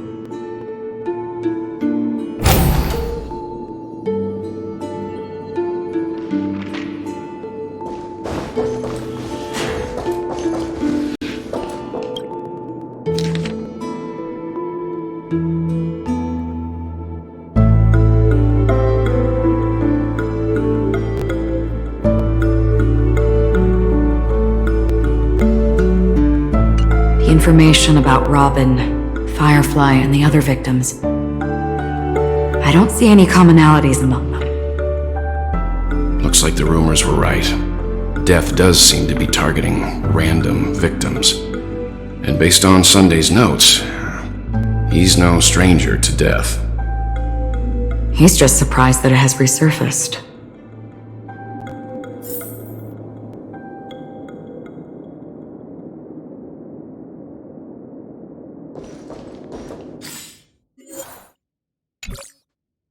This light cone is securely guarded. It must hold some important memories. According to Robin's interview, despite having performed on so many grand stages, her favorite performance was a pretend show she put on with her brother when they were just kids. I wonder how their relationship is now. Growing up brings gains, but also losses. Yeah, time is a way of smoothing things out. The beautiful dreams of youth will eventually fade away.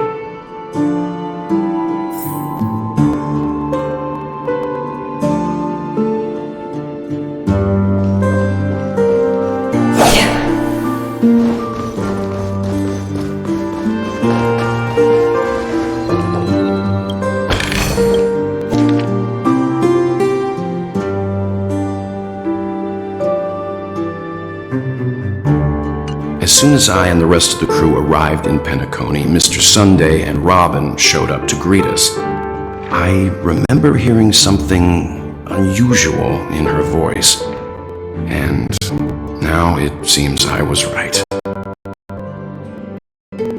Robin believed it was because the harmony had been tampered with somehow. But as far as I know, there aren't many entities capable of interfering with the power of paths. Meaning? If there really is a traitor within the family, that person must hold a high position or possess unimaginable strength. That would explain why Mr. Sunday has been having such difficulty in catching the traitor.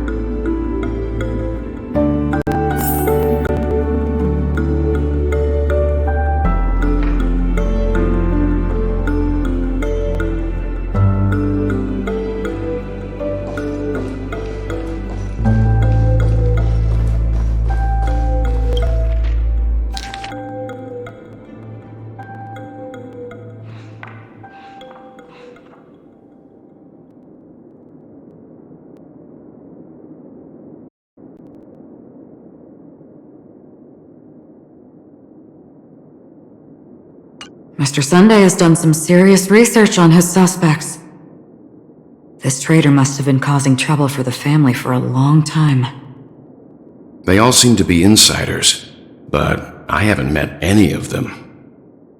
Huh? Wait, these characteristics. What is it?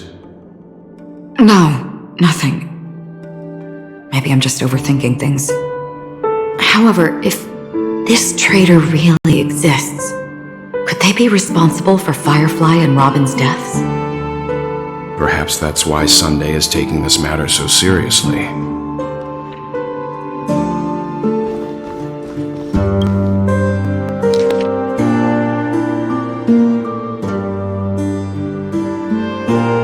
It seems neither the Dream Master of Penacony nor this old Odie is happy with Sunday's recent performance. They don't seem to care much about death. Instead, they're more concerned about the Charmony Festival and the Watchmaker. Maybe the other family heads don't think death is a big deal. One thing's for sure, There's a lot of internal conflict within the family, and everybody has their own agenda. That's all for now. Nothing more noteworthy. Before coming here, I had all sorts of scenarios in my head about dealing with the family. I did not expect an empty mansion. Watch out! Someone's approaching. I don't think trespassing on forbidden areas is the way to be a guest, Mr. Yang. And... Acheron? The Galaxy Ranger? Our apologies, Mr. Sunday. Nobody came to greet us, so we entered without permission. I hope you can forgive us. But even if there's no one to greet you, you should wait for the host. Don't you agree? Even without the famous Galaxy Ranger. As far as I know, the crew has officially accepted the family's commission, so coming here will be unnecessary for you. On the contrary, that's exactly why we're here, to ask you about the case and gather more information. We don't want any loose ends. Well, since you've come with goodwill, I have no reason to show you the door. Rest assured, he hasn't figured out that we went through those documents. While the truth remains a mystery, I'm getting close to it. I assure you that the traitor will soon pay the price. Let's hope justice will prevail soon. I have a question for you, if you don't mind. How did the family come to the conclusion that the murderer was within the family? With all due respect, it's in the IPC's interest to wreak havoc before the Charmony Festival, and the family has every reason to suspect the IPC's involvement. Well, other family heads share the same suspicions as you, but in my opinion, the true murderer would never have drawn as much attention as that ambassador did. Not to mention, I personally shackled him a while ago. However, I'll give you a suggestion regarding your suspicions, Mr. Yang. You should be more cautious of Aventurine. While the wicked can't break through high walls, they can plunge their evil dagger into the heart of the righteous. He's a businessman, not some philanthropist. But right now, he's out there handing out his wealth on the streets. And he went to the Clock Studios theme park all by himself. Who knows what kind of scheme he's cooking up?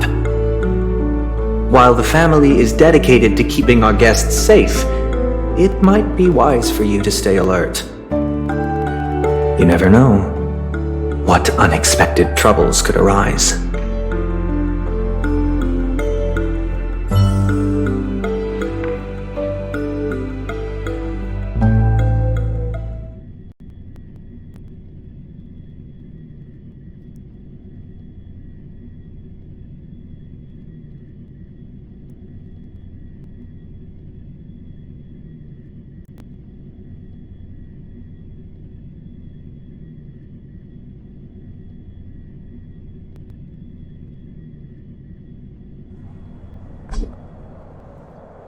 According to a Pierpoint hotline tip, there was a major breakthrough in the shocking Ejhazio Aventurine case.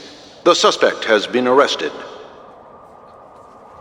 This fraud case has been linked to many departments within the Interastral Peace Corporation and the Intelligentsia Guild, causing a large drain in manpower and resources, resulting in the IPC taking a massive loss. The case's main suspect originates from Sigonia 4 and is one of the survivors of the second Kataka Abjin extinction event, who does not carry an interstellar refugee travel permit. As per Strategic Investment Department Head Diamond's sentiments, the IPC has appropriately relocated the suspect in the spirit of the Charter and will continue to conduct further investigations as to the motive of the suspect. What pretty eyes. Tell me, do they shine in the dark? Well, if they did, I'd sell them in a heartbeat. You don't know how many people long for your eyes to be closed forever. As a servant, you should not resist your master. Yet, you went and killed that man anyway. No lawyer has the audacity to defend you. Perhaps you ought to represent yourself. Not difficult, but definitely pointless. You're pretty confident on your eloquence. Did you also think that when you lied to the Intelligentsia Guild? Ask and you shall receive.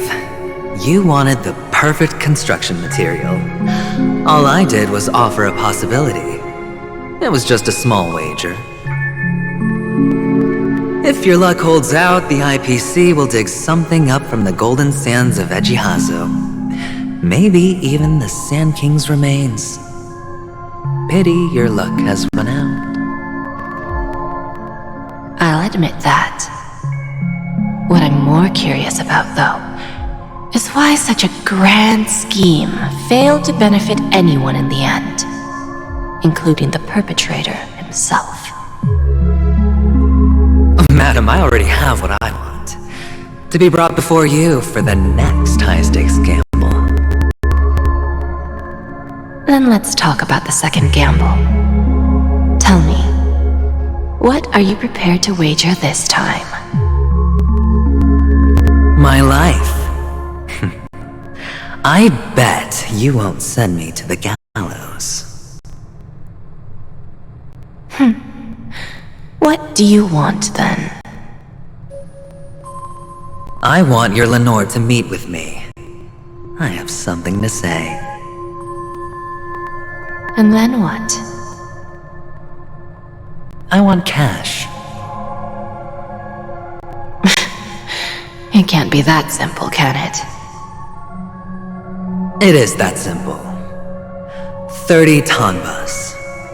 The remainder of my market value. 30 tanbas. No more, no less. With this money, I'll climb to even greater heights than you.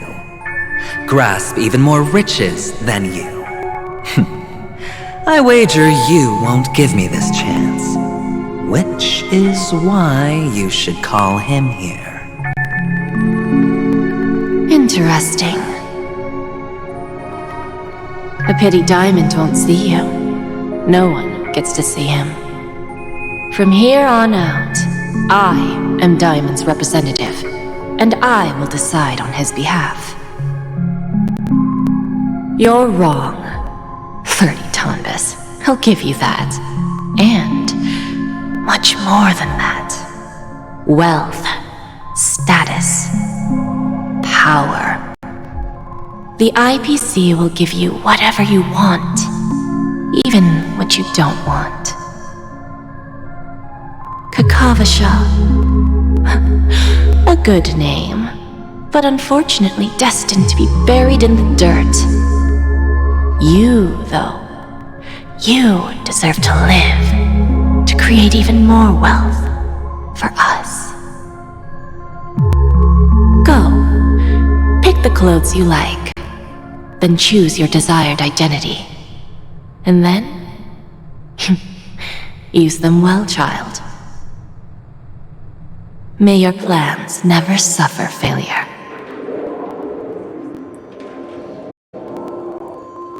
Life is like a long-term investment.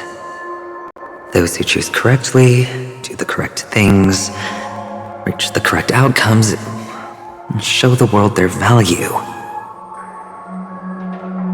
People can't always make the right choices in their lives. But luck has always been on my side. I've never lost.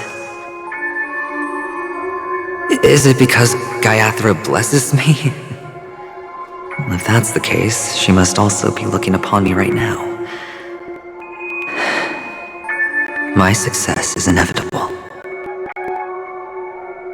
But what then? Even if I overcome this difficult trial, what would come next? What awaits me after this glorious gamble? An even more glorious one? Will I return triumphant with unending riches after countless successes, or will I encounter failure, never to return?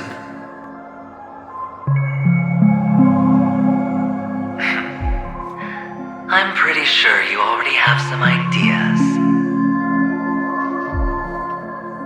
Lowly gambler.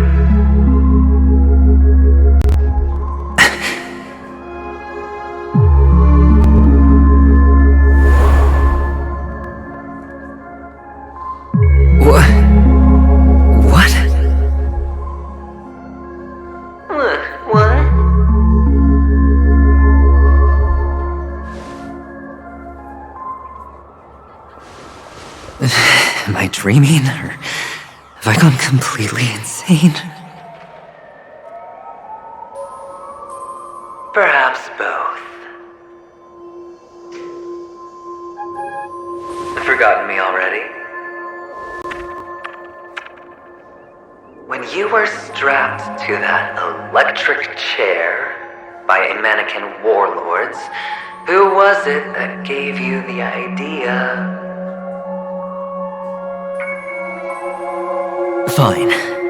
I may be crazy, but I'm not stupid. Get out of my head, newborn of the Harmony. The Harmony? Oh, don't play the fool. It's not the first time we've met.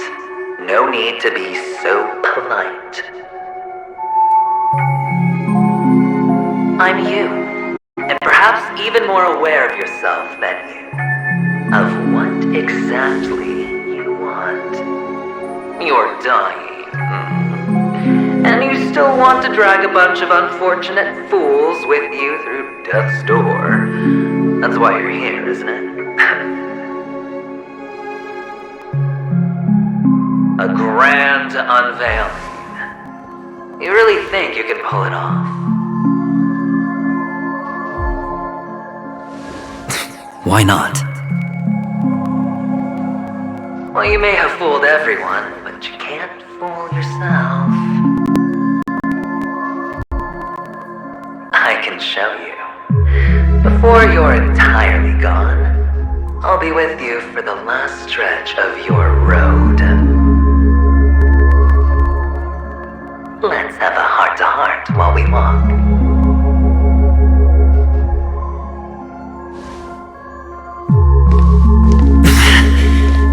What exactly are you?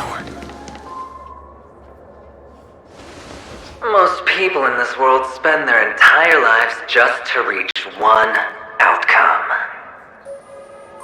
And I am that outcome. Kakavasha, I am your future.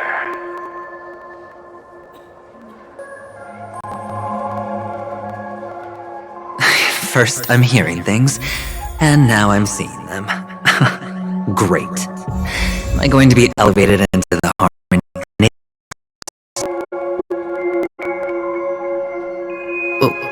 Why are there no guests here?